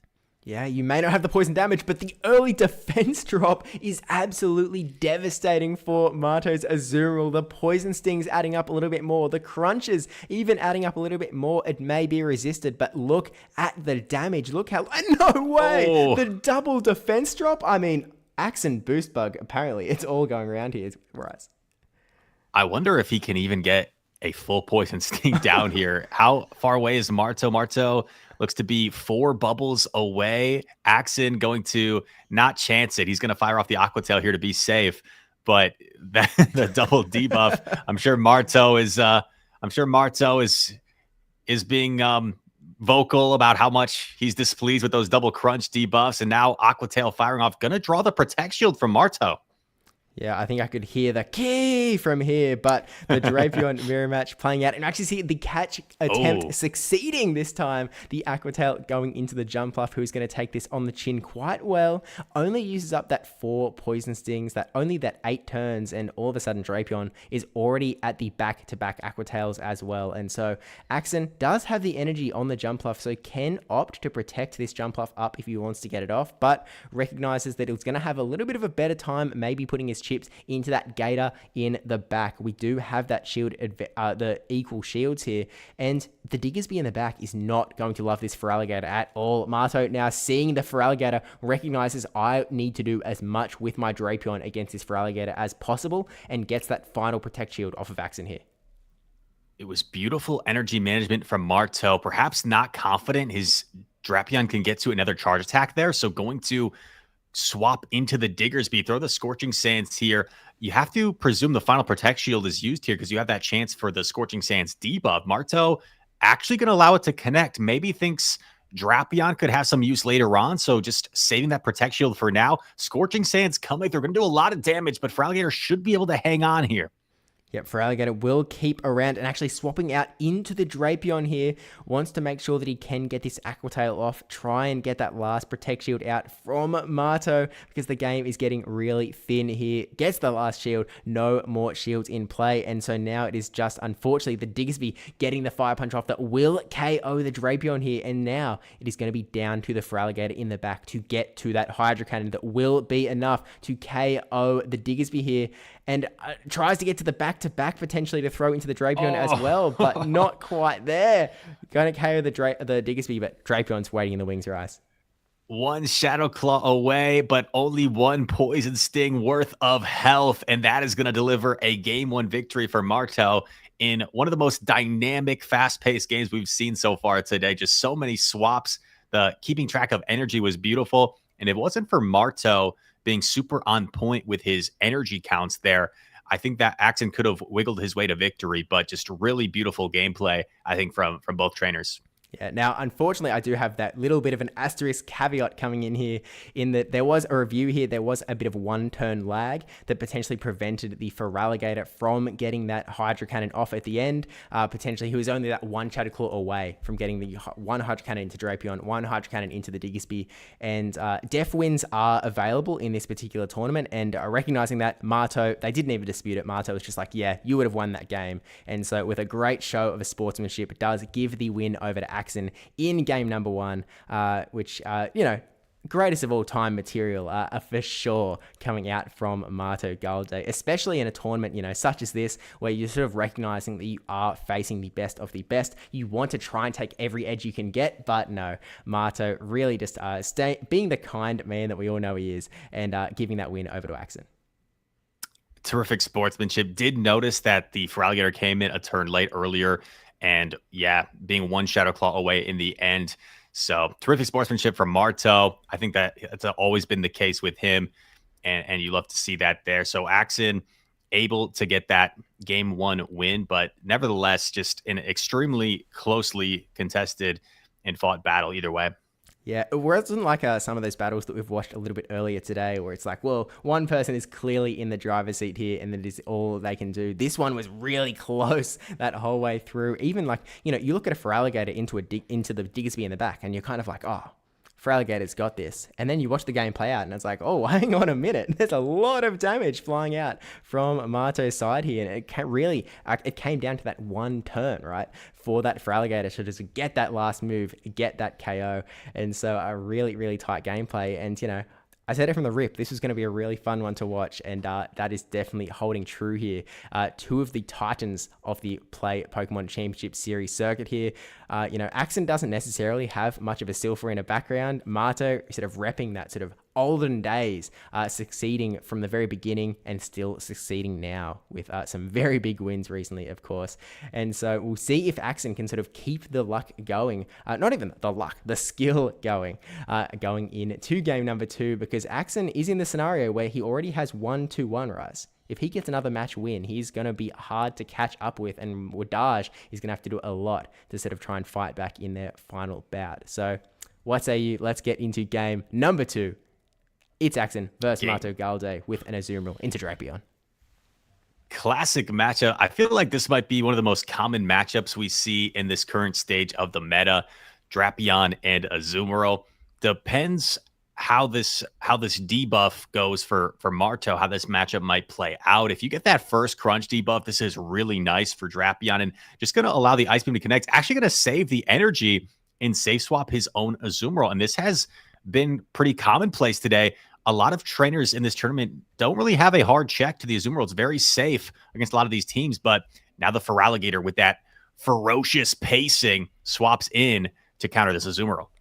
Yeah, no, this is interesting because a Feraligatr, obviously, since the very beginning of the Max Out update, it's been a very powerful Pokemon to use as that swap, even into a Pokemon that resists all of its moves like the Azumarill. The Hydro Cannon's really going to be adding up just over time alongside the Shadow Claws, and you can just, as you said, see the pacing here. Another Hydro Cannon firing off, but the trade-off is that AXN will need to use a Protect Shield if he wants to keep this Feraligatr around, but if he does, he will get that one extra Hydro Cannon and secure the KO. But no, actually going to let the Feraligatr go, recognizing like, hey, that Azumarill is low health now. I am going to be able to bring in my Drapion here, go for the farm down. But no, we actually see the double swap here, and now the Azumarill is on the other side. We've got the Drapion getting the Aqua Tail caught into the Azumarill with AXN. Really nice play. That Aqua Tail is really nice for AXN. Not only does it do less damage than the Crunch, but also forbids any chance of a defense drop. Now going for the Crunch is Marto, and AXN was also able to preserve some health there. Now we're going to see the Ice Beam coming through to put the pressure on Marto before any chance of another charge attack, and Marto going to invest in the Drapion here. He is now down a Protect Shield, but he's going to be able to get to a Crunch plus Aqua Tail here. This is really nice for Marto because he can just fire off a blind Aqua Tail against that final Pokemon from AXN. Yeah, it's getting a little bit tough though, because AXN is holding on to 2 Protect Shields remaining. And Marto has that Primeape that he hasn't revealed yet that's just sort of waiting in the wings, ready to go. But actually, really nice for Marto here getting that first Protect Shield off of AXN, because now they're in the almost 1-to-1 shield scenario. Drapion does have quite a bit of energy. Primeape is in a position where it can actually do quite a bit of work here, but gonna let the Aqua Tail come through first up. Does take down Primeape pretty low, and so he's really gonna have to use that Protect Shield at some point, but actually going to go for the Rage Fist here. If AXN no shields this could be the end of the game, and actually calls it. No Protect Shield, and so now this Drapion is going to be tough for this Primeape to take out with that little health remaining. I mean, Rise, it's almost a Poison Sting down territory. Has the double Aqua Tail loaded. Marto forced to use the final Protect Shield, and going to fire this one off here. I guess Marto trying to force the energy being expended, but I think Drapion simply will get to a Crunch here before Azumarill can get to a charge attack. Doesn't even need to go for the Crunch. Just going to set... never mind. Does go for the Crunch in the end. Looked like he was reaching for the Aqua Tail first, but Crunch will definitely be enough to knock out Azumarill, and it looks like AXN is going to take a 2-0 lead here against Marto. Yeah, that's a tough fight there. Marto really just felt like he just getting pushed back further and further and further. You know, very early on in the game, we saw AXN sort of catching that Aqua Tail into the Azumarill. Not the first time we've seen something like that, but certainly one that really just seemed to push Marto to his limits. No Crunch debuffs this time, unlike the first game with the back-to-back Crunch debuffs. Potentially used up all of his luck on game number 1. But, you know, game number 2, we see the Primeape sort of waiting there, ready to go. Again, Primeape and Feraligatr being those 2 incredibly dynamic Pokemon that can do so much work, but you need to give them the advantage. And AXN sort of recognized, like, okay, I know that you need this shield. I know that you need to get this shield off of my Drapion, and you're not going to throw straight away, because what if I shield? You'll get debuffed, and then all of a sudden I'm going to be doing a lot of damage to you with an Aqua Tail. I think that you are going to throw the Rage Fist first up, calls it, resisted into Drapion, and all of a sudden, on the spot, I think that was game-winning for AXN there. Great recognition from AXN in game number 2. Yeah, tough one for Marto there with that 50-50 call. Could have gone for the Galaxy Brain close combat when your opponent's expecting you to bait, and it would have been game over. So tough one to swallow there for Marto, but he's going to try and steal game 3 here in this matchup. AXN, a game 3 win for him, a 3-0 sweep. As you said, Steve, could put him in a commanding position to try and take this tournament. Yeah, if AXN is able to take this one out 3-0, he's going to be so tough to catch. Not impossible, but it is going to be a tough fight for the rest of the trainers to try and take that GOAT title from the world champion himself. So let's see if Marto can sort of help out his fellow compatriots and try and keep it down a little bit, keep AXN from taking too much of a lead going into his final game. So let's jump in to game number 3, Drapion versus Drapion mirror match. And actually, in the back, we've got the jump off mirror match and a Azumarill mirror match. We've got mirror teams, Rise. We got a full-on triple mirror match, and this is where it comes down to whoever makes maybe the catch in the mid game, who makes the swap in the lead to get an energy head start. This is a game that could obviously very much go either way. And whoa, this is this is a funny visual. Oh, we actually I see. I see. We got both screens, actually. We got both screens. Okay. Okay. It makes a little bit more sense what's going on here. So apologies, that's on completely on my end. So a little bit of an oopsie doopsies on that one. So it looks like that was from Marto's perspective. And so I think we'll just have to watch from Marto's end. Actually, we can do a quick little, we do have the ability. We have the technology to do a quick little swap to try and get the correct battle sort of played in here. So I think that we might be good to go here. So let's give it another crack, Rise. Not necessarily the straight mirror match, but whoops, I didn't move us out of the way. So let's try again. And okay, we do have the Drapion mirror match, but it is not as much of a mirror in the back this time. All right, here we go. I mean, it was fully capable of being a triple mirror match. They both have all 3 of those Pokemon on their team, but now we're going to see this once again. Both trainers firing Aqua Tails back and forth we go. And you got to assume at some point someone might swap out. What you don't want to happen is give your opponent a chance to land this Aqua Tail and get a head start. So this is a pivotal part of the game. AXN letting the Aqua Tail go through, confident he's going to be able to withstand it, and is going to get off his own Aqua Tail. Do we see a Protect Shield from Marto, or is he going to let it go as well? He's going to Protect Shield. So AXN, you got to think, might swap out here, and that's exactly what he does. Into the Feraligatr. No residual energy for Drapion will really put the pressure on here, and we see a catch attempt, but AXN, once again, doesn't fall for it. Yeah, it's sort of one of those situations where even though it is a catch attempt, the matchup is going to go on so drawn out. It's not like Feraligatr has a better move, that eventually you are still going to be throwing these Hydro Cannons, but AXN sort of showing that patience, showing that recognition that the catch was there, that he did keep his cool, keep his calm, and made sure just to throw the moves when he wanted to, not when Marto wanted him to throw them. But the Azumarill is going to get lower and lower here, because not only, this isn't the matchup that we saw earlier, where Azumarill had the energy advantage and it was a little bit more close. This one, Feraligatr is in the driver's seat, and so has the energy advantage, even burning that first Protect Shield that AXN was able to essentially win in the lead scenario. And this is going to be a tough one for Marto to come back from. Actually throwing the Ice Beam just to weaken down this Feraligatr a little bit more, recognizing that AXN was going to throw the Hydro Cannon before he could get a play rough off. And so just getting some damage in, and here comes the Hydro Cannon. Will be enough to KO from Marto's end, but AXN is holding on to another Hydro Cannon. Yeah, it's a nice play from Marto. And now if you're AXN, we actually see a catching the Hydro Cannon here onto the Drapion. But remember, the Feraligatr still has quite a bit of energy, and you do lose that energy you had on the Drapion. So this might not be the end of the world for AXN, as he is. Oh, I love this from Marto, firing the Aerial Ace before you give AXN opportunity to get to the Ice Beam. And we actually see the Protect Shields come up.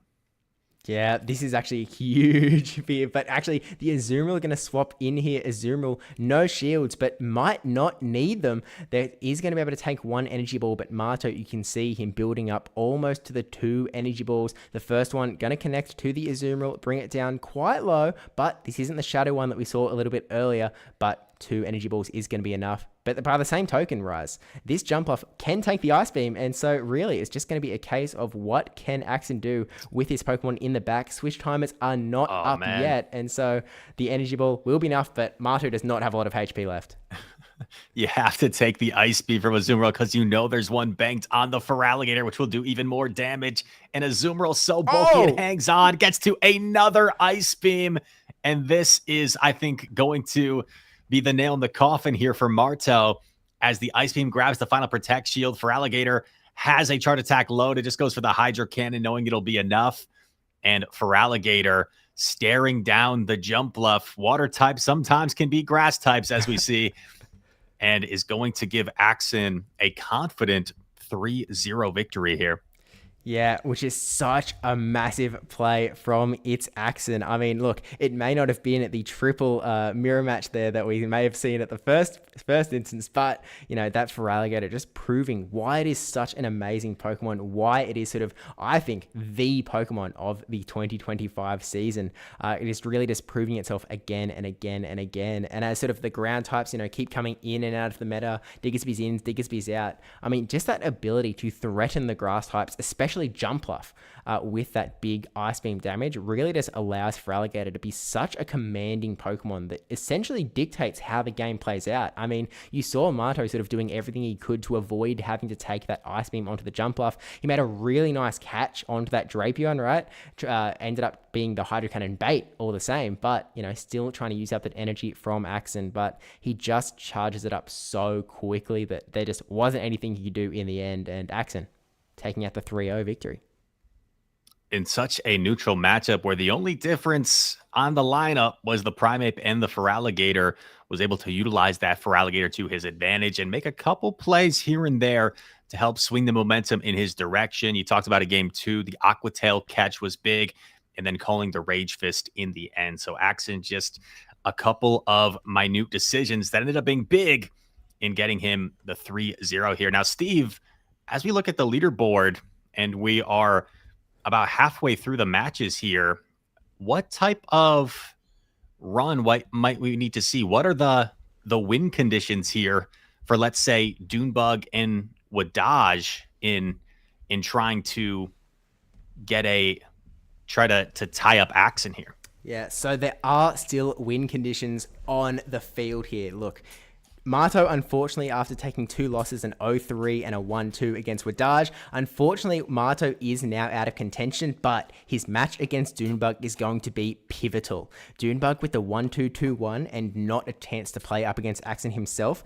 Doonebug is going to need a 3-0 victory up against Marto, matching the 3-0 victory that AXN got, and then that isn't enough for him, because if Doonebug goes 3-0, he'll be at 6 victories, which means that he needs AXN to not get a single win. Because if AXN goes 1-2, if AXN goes 1-2 against wdage, he will also be on 6 wins, which means they'll be tied, and all of a sudden, AXN will win the head-to-head against Doonebug. So Doonebug needs to go 3-0 here, and he needs wdage to try and not let AXN sort of get the victories here. But actually, wdage, if wdage goes 3-0, all of a sudden, he'll be on 6 wins, denying AXN the ability to get to 5. And actually, oh, wait a minute. If wdage goes 3-0, he'll be on 6. If Doonebug goes 3-0, he'll be on 6. And then Doonebug will actually win the head-to-head. So we have 3 players in contention here, all sort of resting on these 3-0s. If AXN wins a single game, he will win the tournament. That is the scenario we find ourselves in. Oh, that is absolutely massive. And AXN got to be feeling good about that for himself. Marto, unfortunately, out of contention here. I'm sure the fan favorite, that's definitely sad for some of our viewers here. And I know we've been joking about whoever wins this is the undisputed GOAT, end of story. But I'm sure Marto still has some fandom, especially with what he's accomplished this season. winning the regional and an international in such short order. He's not done with his Pokemon Go story and what he's still going to accomplish in the future. So that's for sure. And Marto definitely won with some of the most ferocious fans out there for sure. But as we head into, well, let's actually find out, does Doonebug have a shot? Because this is the match that will count for Doonebug. He needs to go 3-0 in this set against Marto to stay in this tournament. Again, one of the wackiest teams that we've seen in these sorts of competitions, taking on Marto's sort of more steady, more calm demeanor with his Pokemon. I mean, Rise, we've seen Doon have to take 5 of these 6 Pokemon on now. How does it change now that we're going up against a team with a Primeape in it? Once again, I like the Typhlosion for Doonebug. Really only afraid of the Azumarill, has play against everything else. Let's see how the Guzzlord stacks up here. Perhaps not the best matchup. You have 2 targets with the Drapion and the Corsola, but you don't really love to see 3 of those picks, the Jumpluff, the Primeape, and the Azumarill. Diggersby, one of those more neutral matchups, but I would probably favor Diggersby in that matchup just with its sheer bulk.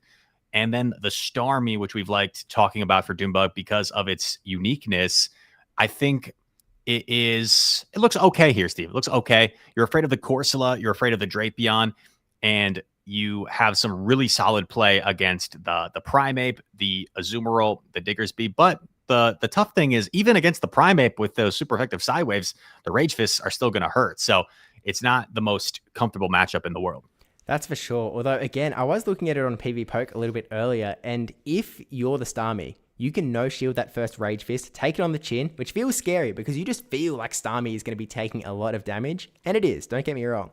But because Karate Chop isn't doing very much, after you take that first Rage Fist, you can just burn 1 shield and Psywave Primeape all the way down. And you don't even get energy capped. You end up with 92 energy or something like that. So it's almost a perfect farm down.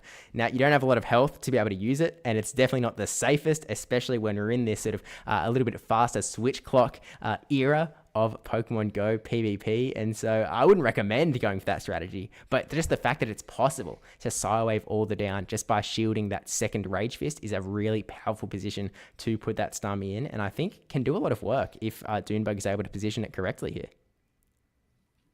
That's a great point, and Doonebug, I think, has just been able to find ways to make that Starmie so good. I don't know what Starmie's ranked on PvPoke, but I think in Doonebug's lineup, I think it's like a top 10 Pokemon for sure. So we'll see if he's able to navigate it here against Marto. Well, it's certainly top 6, let's put it that way. But look, Rise, I'm actually going to have to pass this battle off to you completely, but I know that you can take it. So Rise, take it away with game number 1, Doonebug97 versus MartoGalde.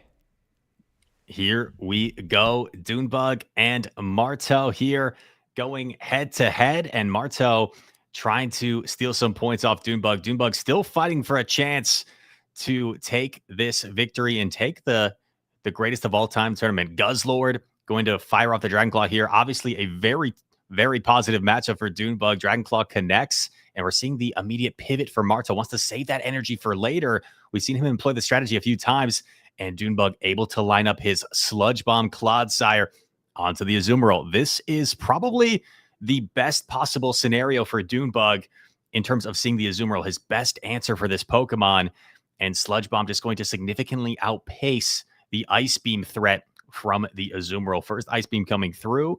Clodsire going to take this one, no problem. And is going to try and reach this next Sludge Bomb here. Going to build up the maximum energy and actually throws on the charge attack priority. Now, Marto could opt to Protect Shield here. Could actually, yeah, he's going to Protect Shield because he wants to get an extra shield down from Doonebug. And do we see a pivot after this if you're Marto, or does Doonebug just let the Clodsire go down? No, he's going to Protect Shield, invest in the Clodsire, and knowing that you outpace, just fully content staying in here. And we see a quick combo from Marto. So clever with his maneuvers, now putting the pressure on Doonebug, able to save his Azumarill in the process. Gets the second Protect Shield as well.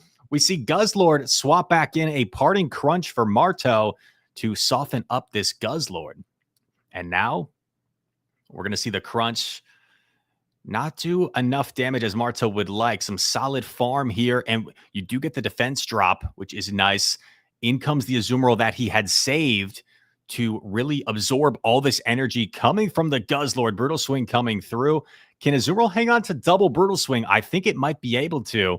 It looks like it can. So actually going to throw in the Charge Attack priority, but after that, one extra Dragon Tail, this will be close. Brutal Swing coming through. Does Azumarill hang on? Yes, it does. Just a sliver of health is all you need sometimes. Ice Beam going to knock out the Guzzlord. Now for Marto, we're actually seeing an undercharge here. Undercharging the Ice Beam. Wants to give a head start to Diggersby, but not enough. And this is really interesting. Diggersby up a Protect Shield against a Shadow Jumpluff. I'm sure all you in the chat know exactly how this matchup goes, but I'm not so sure. Fire Punch coming through is not going to put the Jumpluff at quite 50% health. Energy Ball coming through. Marto's going to have to make a decision here. Do you put up the first Protect Shield? No, he's going to let it go. Maybe he thought his opponent was likely to bait being behind a Protect Shield, but Doonebug went directly for it and perhaps now can fire off straight Aerial Ace. Building up so much energy here is Marto. Aerial Ace coming through, going to put up that final Protect Shield, and this is getting really dicey. And, we see that combo play with the Sludge Bomb, but hold up a sec. Does this open up any sort of win condition for Marto? Because this Sludge Bomb is not going to be quite enough, but you overfarm here as much as possible. Going to be forced to throw the Scorching Sands, however, because a Fire Punch doesn't feel like it's quite enough. So now you throw the Scorching Sands. This will definitely knock out. You throw the Fire Punch immediately. Jumpluff's sheer bulk should be able to withstand. And now let's see, Jumpluff, how healthy is it going to be? It's pretty low. And I think it's just healthy enough. But we see that catch onto a Azumarill. Perfect catch from Marto, keeping himself in this Quick Attack versus Fairy Wind. Both Pokemon so low. I think the Diggersby just a little bit too low. And Shadow Jumpluff gets the Fairy Wind down. And Steve, I hope that was correct. You told me to do the solo cast. It was all on me. So I did okay. But a nice game one win for Doonebug. Yeah, no, I appreciate your eyes for taking that one, but what a game as well. I mean, such an endgame scenario as well. You know, Marto doing everything he could to try and get that last little bit, right? But unfortunately, that one tiny little bit of health on Doonebug said was apparently all he needed to get the victory there, but incredible finish. Yeah, Diggersby made that so uncomfortable for the Jumpluff, but man, even with the Shadow, still able to withstand double Fire Punch with just a sliver of health to win that matchup despite being down a Protect Shield. Crazy endgame there. I wasn't so sure about that Sludge Bomb combo play, but it ended up working out for Doonebug. Yeah, look, apparently the man is cooking. He knows what to do. He knows how to get that win, and he's keeping himself alive in this tournament. Again, he needs the 3-0 victory against Marto to sort of keep in with a chance to win this entire tournament. His tournament dreams on the line. His dreams of being the undisputed GOAT of Pokemon Go lie in these next two battles with MartoGalde. So let's jump into game number 2 and see if Clodsire can do it again with that, and actually going to lead with the Clodsire into the Galarian Corsola, a very sort of bulky neutral matchup that can go for quite a while, but Doonebug is running the Azumarill Guzzlord in the back, and Guzzlord is a Pokemon that would love to see this Galarian Corsola and would not love to see the Azumarill in the back. And so it's going to be a little bit dependent on how these games do play out, but lands the big Earthquake, which is a great start for Doonebug. We saw a similar predicament earlier for Doonebug here, where the Guzzlord in back had very minimal play against the back line of ItsAXN.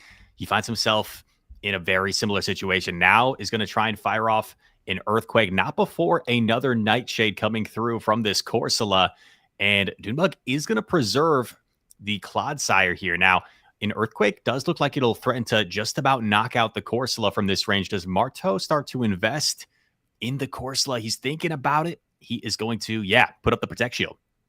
He recognizes that he really does not want to let this Clodsire get away, and to be honest, he really does want Swift advantage. He may not know it, but it would be huge for Marto if he was able to win this matchup. So Doonebug actually using that Protect Shield here to keep Clodsire around, wants to get one more move off, is at the back-to-back Sludge Bomb here, and look, Galarian Corselet doesn't care too much about the Sludge Bomb. It does have that Ghost typing, but when it gets so low, it actually makes the call here, and actually Doonebug swapping, catching the move into Azumarill. That's really nice for Doonebug to be able to keep that Sludge Bomb for later on, because the backline of Marto does not want to eat a Sludge Bomb. And now we see Jumpluff against Azumarill. We've seen this matchup quite a few times today. But the good thing for Doonebug here is that chip damage that you caught on the Azumarill still doesn't put you within single energy ball range. So he's more than willing to take this first energy ball. Yeah, that's right. It is still, you still need that second charge attack to actually get the KO on the Azumarill, and you're still able to take this Ice Beam on Jumpluff as well. I actually really like this swap from Marto, not only because it's, you know, this matchup that we've seen again and again today, the Azumarill into Jumpluff, where they both have play into each other, and actually Azumarill getting the Ice Beam here onto the Jumpluff. I wouldn't be surprised if Marto lets this one go, sort of recognizing, actually going to shield up here, knows that he can get the KO on the Azumarill, sorry, but even throws that one extra fast move to make sure he's got the good timing, but has to recognize that that Sludge Bomb is waiting in the wings and can get a pretty quick KO onto the Jumpluff, but there is always the option of Doonebug to try and go for a bit of Guzzlord action, and that is what we're going to see here. We see the swap into Azumarill, and now Clodsire is able to fire off the Sludge Bomb onto Azumarill, and it is going to be up to, look, this Clodsire has a bit of work to do if it wants to try and protect that Guzzlord in the back, and I don't know if it has much HP to do it with. Yeah, I think this one is over here for Doonebug. Even with the Sludge Bomb chip damage, one play rough is all you're going to need as Marto to knock out the Guzzlord. Double super effective against that Dragon Dark typing. Boom! Knocks out the Guzzlord. And Marto able to even up this matchup 1-1. Yeah, look, Marto absolutely fighting for his life here, you know, pushing away. And unfortunately for Doonebug, has ended his run in the Go tournament. And look, Rise, neither of these battlers may have won this particular tournament, but they are both incredible battlers and so amazing, not only in their gameplay, but also just as people. So I really do appreciate them sort of coming in for this tournament and playing it and showing us such skilled matchups as well. So because neither of them can win, I think we will just we will still jump into game number 3, but I think we'll sort of jump right into it and sort of get into the action, see how this does play out before we get into ItsAXN versus wdage to close out this tournament. So game number 3, Rise, take it away. Let's do this thing. The classic Azumarill mirror match. Nothing more exciting. Nothing gets me going like an Azumarill mirror match. And we are going to see if either trainer elects to swap out at any point here. If we take a sneak peek at the back line, Steve, I think switch advantage could be really vital, because if we see this play rough connect, you don't want your Diggersby lined up against the Jumpluff. If you're Marto, you really want to get that Drapion aligned with the Jumpluff. So whoever wins this Azumarill mirror could be very much in the driver's seat.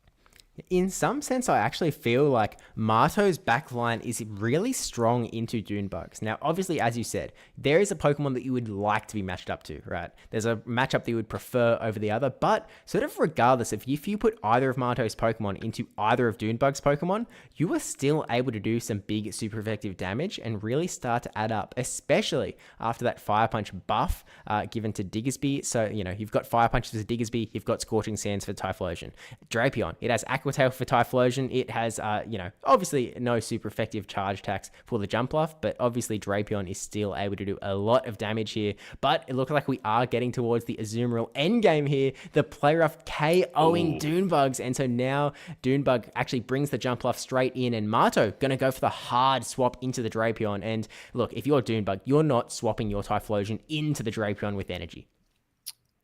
Correct. And this pivot is really nice for Marto, because now he still has a nice chunk of health on the Azumarill to inflict bubble damage potentially on the Typhlosion later on. So I think Marto might not even realize how nice this pivot is for him at this moment. Crunch going to connect onto Jumpluff because of the Shadow variant of Jumpluff. Aerial Ace may threaten to knock out before Drapion gets to another chart attack here. So Marto is going to invest the Protect Shield and keep this energy he has on his Drapion.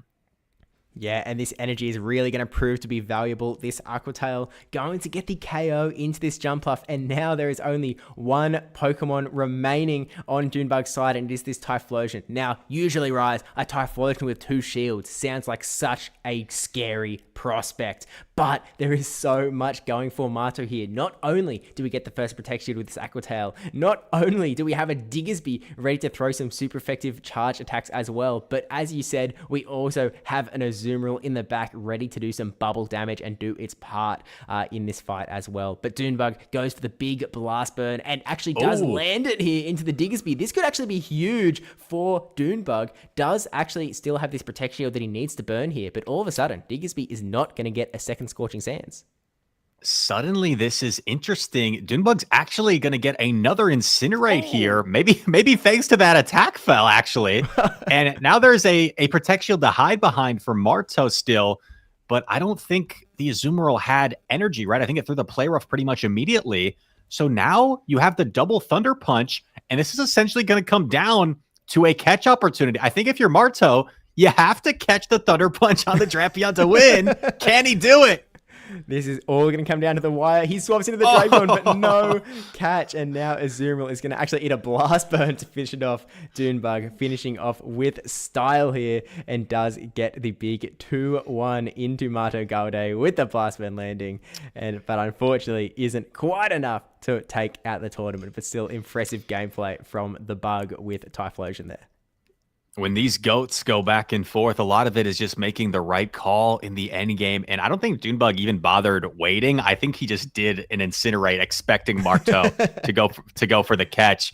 And he was able to make the right call there. And then fittingly against one of the benefactors of BM himself, MartoGalde, Doonebug goes for the Blast Burn against the Azumarill to knock it out, and a really nice series between two of the best to ever do it. Yeah, I love the call out of potentially the best BMer to ever do it, MartoGalde. Really nice finish from Doonebug there, but does finish off both of their tournament runs here. Doonebug with the 2 victories. I mean, taking out 2 of the other competitors here, right? wdage and MartoGalde. Really nice for Doonebug, and still getting the 1-2 against ItsAXN as well. Marto, a bit of a tougher fight. Obviously, did have that first game where he graciously gave the win to Axn, and then still able to get a 1-2 result up against the other 2 goats as well. So really impressed with both of their gameplay throughout today. But Rise, we have 2 trainers remaining in this tournament, and one of them needs to go 3-0 to win this tournament. Axn only needs a single game, and all of a sudden he will be the undisputed greatest of all time. I mean, it's a tough call for wdage, but if anyone can do it, I think wdage can do it. I would have to agree with you, Steve, and it's a tough situation to be in, right? But if you look at it, it's a tough situation for wdage, right? You have to 3-0 the Triple Crown winner in ItsAXN. But if you look at it from the other point of view, wdage might be saying, I've got nothing to lose here. I've got a 3-0. Well, I can just go guns blazing versus Axn. Yeah, that's where you start to maybe get in your head a little bit like, okay, I just have to win one game. That's it. But maybe the pressure's on you a little bit. I'm sure people have had that situation, maybe watching the chat if they play in Battle Frontier or Factions before. Like you just got to win one game to close out the cycle. Sometimes you might get in your head a little bit, might overthink things. So although Axn's in a really strong position, maybe wdage doesn't really have that pressure on him right now to try and get that 3-0 comeback. Yeah, and actually, to be fair, ItsAXN obviously has a very similar team to Marto, and Marto is the person that wdage was able to take the victory out against. So potentially, he's a little bit practiced going into this particular team, this particular matchups. Just has to adapt slightly for that Feraligatr instead of the Primate, but he might be warmed up and ready to take on ItsAXN. But, we haven't talked about it much today, but, obviously a lot of these battlers have sort of faced each other in the championship series. And I know wdage did have to take on ItsAXN in the winners finals of the World Championships in Yokohama, where ItsAXN was able to take the victory and, eventually fight his way through to that World Champion title. you can see them both down there holding their respective trophies from the World Championships. And so wdage is definitely going to be looking for the revenge shot here, taking it back from AXN with a big 3-0. But, I mean, Rise, are you ready to give it a look? Jump into game number 1? I'm ready. What a fitting way to end this tournament. A rematch from the World Championships winners finals from just over a year ago, and two of the greatest of all time going head to head for that undisputed title. Let's take a look into game 1, Steve. Let's do it. All right, here we go. And there's the jump off into the Diggersby from ItsAXN. A pretty nice start for the jump off where you are able to do so much damage with these energy balls. You can see the backlines as well. The Azumarill that would hate to see the Superior from wdage, and the Galarian Corsola hanging out as well. wdage going to let this first energy ball connect to the Diggersby. Does take it down pretty low there. We've gone past the halfway mark, and wdage is just going to be throwing these fire punches. Yeah, just going to try and cut his losses here, it looks like. Staying in for the time being. Has that Sand Slash in the back. And the Sand Slash, pretty safe against AXN's team, honestly. You don't typically say that about a Sand Slash, right? But it's pretty safe. Really only afraid of the Feraligatr, but the Feraligatr is not there in the back line.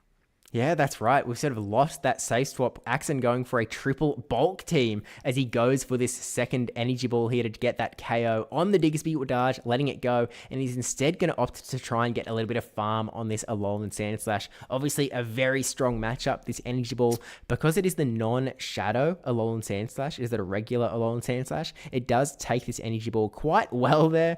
And so we'll just get a full farm down. And really, on ItsAXN side, needs to bring the Azumarill in here to try and soak up this energy, but here's the Superior, and a Corsola is not in a too bad a spot here to face it.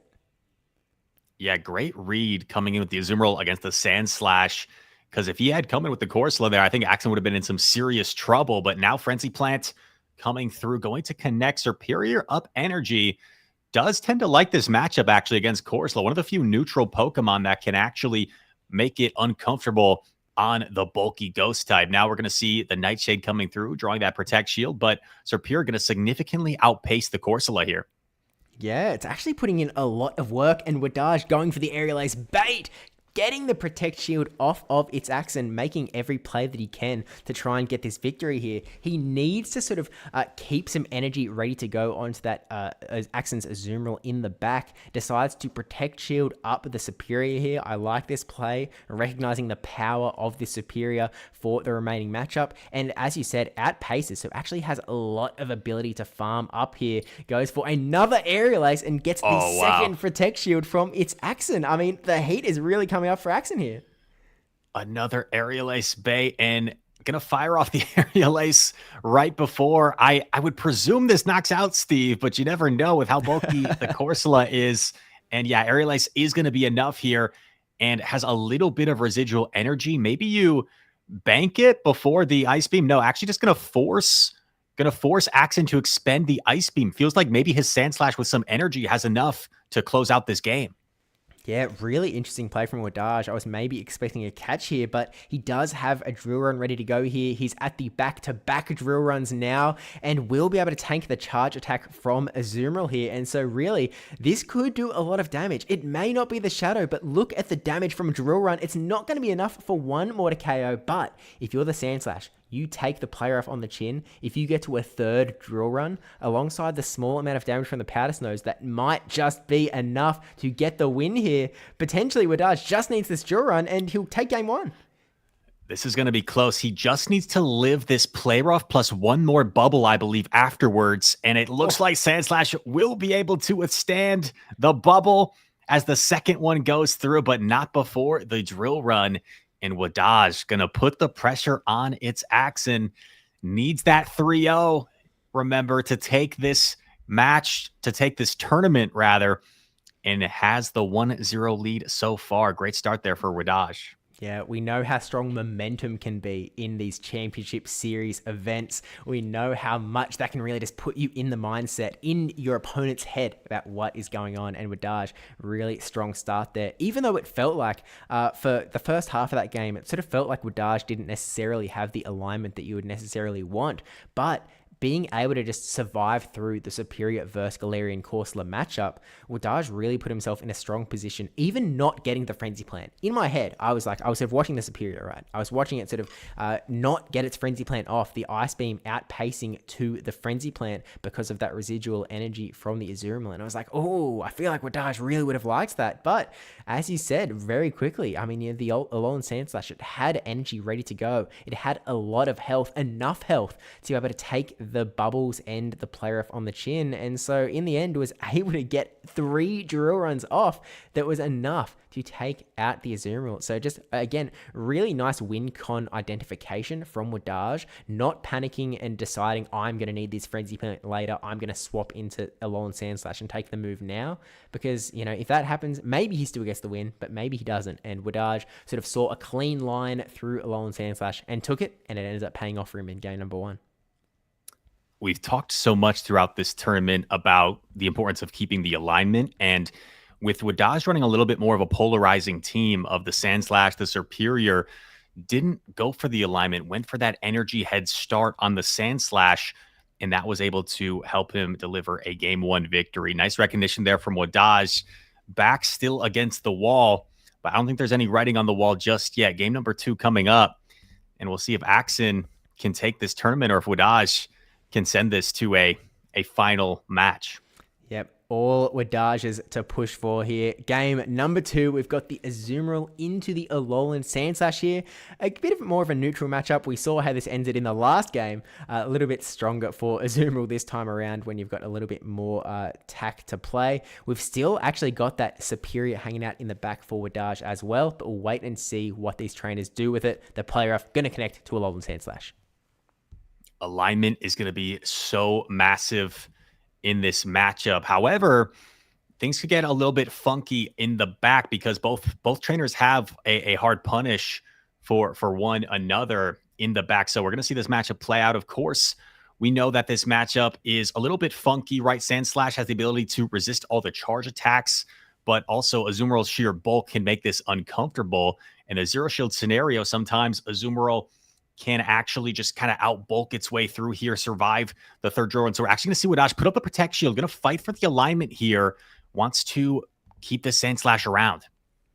Yeah, really decides like, hey, I think this energy is going to be useful, and he's not wrong. I mean, the Jumpluff would be devastating if it was had to see this Alolan Sandslash with energy. Galarian Corsola a little bit stronger there, but the drill run connects, KOs the Azumarill, and now ItsAXN brings in the Galarian Corsola, and here is the swap into Superior. And this is sort of an interesting spot, Rise, because Galarian Corsola, well, it might not be the worst matchup. We obviously saw how it ended up going in the last game, where Superior eventually was able to whittle down the Galarian Corsola because of the ability to outpace, but ItsAXN does have the Jumpluff sort of waiting in the wings that would be able to do a lot of super effective damage in return for super effective damage from the Superior. But the problem is you kind of just don't want to make sure that you don't set up that Alolan Sandslash. But actually, okay, here's the swap. Potentially trying to catch the Frenzy Plant there from the Superior, but regardless, Jumpluff will be able to take this on the chin, and I guess wants to take a little bit of an energy advantage to try and make sure it has something to throw up against the Alolan Sandslash that is going to come to meet it very shortly.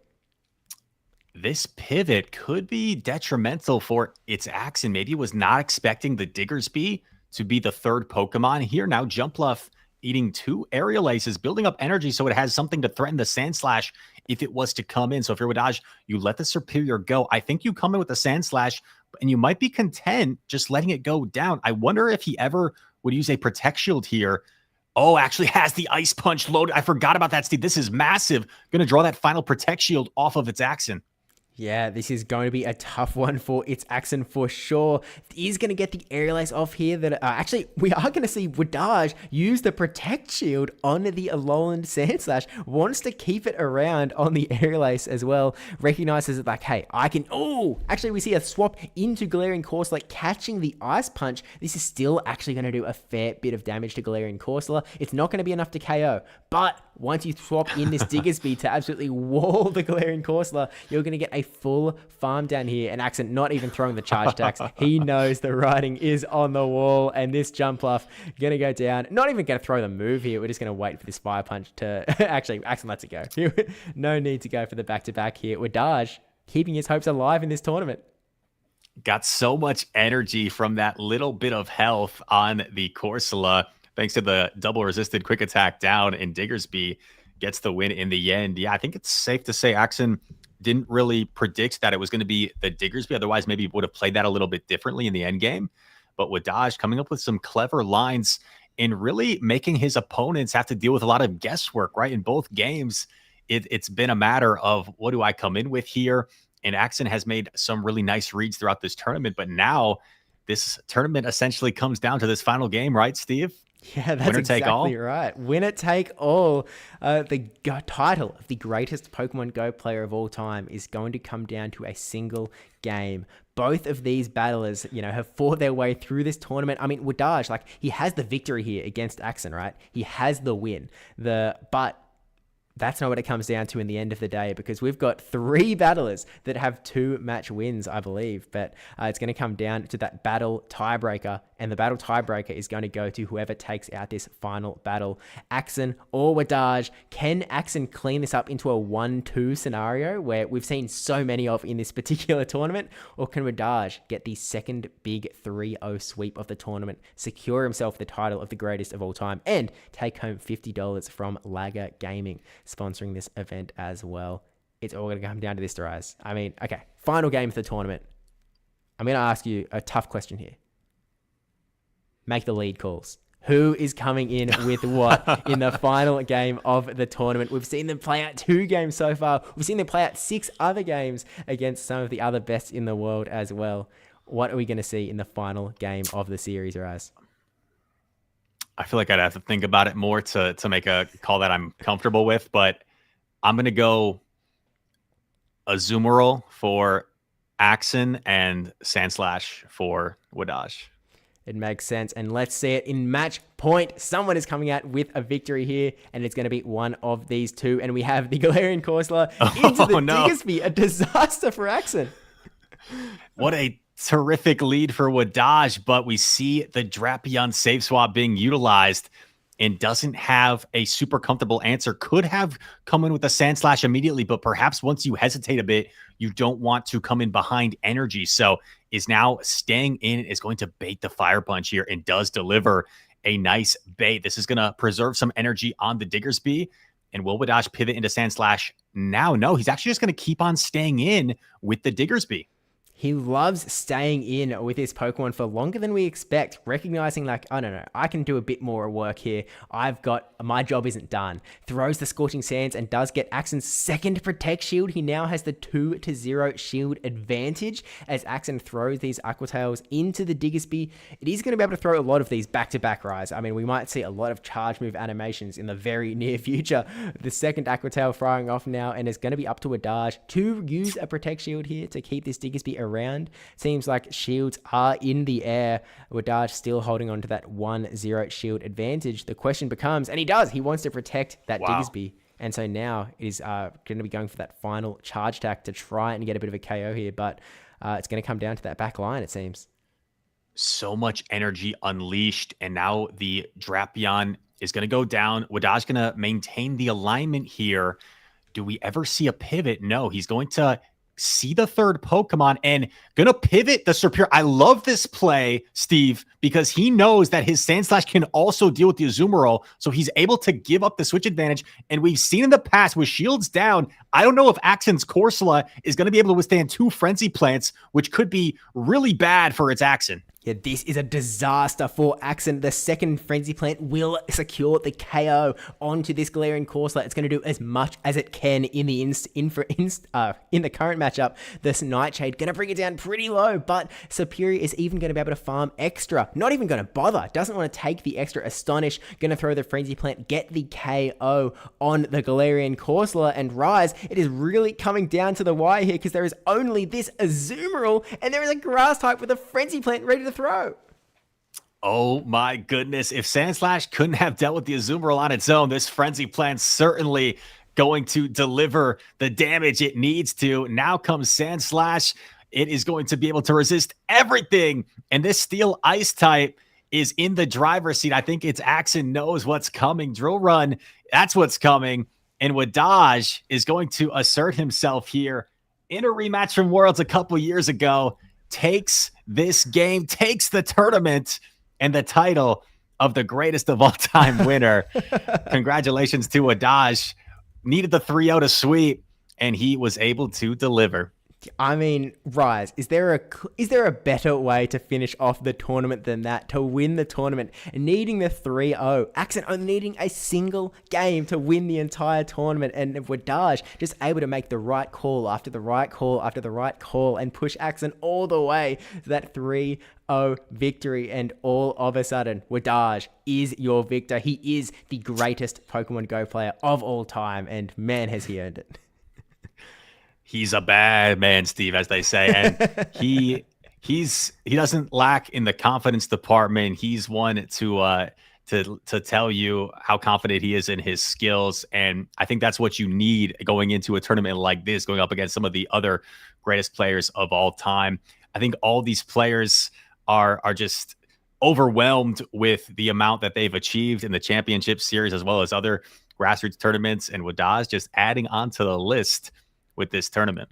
Yeah, if it wasn't enough to have 3 regional victories, 2 IC victories, a Silver Arena World Championship title, and 2 third-place finishes at the World Championships as well, back to back. Look, wdage certainly coming off as the greatest to ever do it, the greatest of all time, and I think that's a deserving title. After, Rise, just this man's history, coming into the first tournament of the season twice and winning the entire thing twice in a row. He is absolutely the GOAT here and comes away with a big victory. The 3-0 against AXN, the 1-2 loss to Doonebug, but the 2-1 victory against Marto, and was able to secure it all in the end with that big 3-0. I mean, just what a finish from wdage. What a finish indeed. And just the sheer stature, the sheer magnitude of all these photos of all these top trainers. What a pleasure to organize this tournament, Steve. It kind of reminds me of in the world of sports, there's a sport called strongman, and they have competitions every year. World's strongest man on earth. And like you could win like the world's strongest man, right? But you might not be the strongest man on earth. And it kind of reminds me of that with like the title of this tournament of the greatest of all time, and wdage, the greatest of all time tournament winner. And I think certainly all 4 of these players in the grand scheme of things still have that case to be made, but he gets the title today of the greatest of all time. Yeah, that's right. And look, maybe they go for a rematch in the future. Maybe this isn't the last that we see of these trainers as they sort of head towards, their future endeavors. There's plenty more tournaments to go. Obviously, wdage didn't compete at the last World Championships because, he had college to go to. But I'm really looking forward to see all 4 of these trainers competing in the World Championships in 2025. Because, I mean, if these battles are any indication, they are all in form and they are all, they may not all be the GOAT, but they are definitely some of the greatest Pokemon Go trainers of all time. But Rise, that's really it from us. Again, a massive thank you to Lagger Gaming for sponsoring the tournament with that $50 prize pool that's heading wdage's way. Massive shout out to them and appreciate their support in this tournament. Obviously, their representative Doonebug in the tournament did do quite well himself, taking out 2 matches. They're able to beat not only MartoGalde, but the only trainer today that was able to take down wdage as well. So, does the Goat Slayer have a title of his own? We'll just have to wait and see. But looking forward to them all competing in their future. But Rise, thank you for coming along this journey with me and watching some amazing battles and doing some amazing casting as well. Always appreciate hanging out. But of course, after the tournament, after some final words as well, where can everyone find you following the tournament? Oh, Steve, you can find me Rise to the Occasion on YouTube, Rise to Occasion on Twitch. It's been a pleasure doing this. I'm always a fan of the game as in addition to a player, and I just enjoy watching that these top trainers go head to head. It's certainly fun to watch. Hopefully all you guys in the chat enjoyed it as well, and maybe we can put together something like this again in the future. Yeah, absolutely looking forward to it. Thank to everyone for coming out, of course, watching the tournament, supporting the tournament, and thank all of these players as well for, coming into this tournament. They accepted the invite to play without any sort of, guarantee of prize pool or whatnot. They just came for the love of the game. And so I really appreciate them sort of giving up their time doing these battles for the benefit of us being able to watch some really, really hype battles. But Rise, I mean, one of the 4 competitors is currently streaming, MartoGalde, currently live at the moment. So it seems only fitting that we sort of head his way. I think he is actually currently, I've opened up his stream. He's facing a Pidgeot at the moment, reminiscent of Doonebug97's own regional victory. So thanks again for everyone for competing. Thanks to Rise for coming and hanging out. Thank you for watching. And thanks to Lago Gaming for sponsoring the event as well. But with that said, we'll see you in the next one. So, hit all the buttons and we'll see you in the next one. Bye, guys.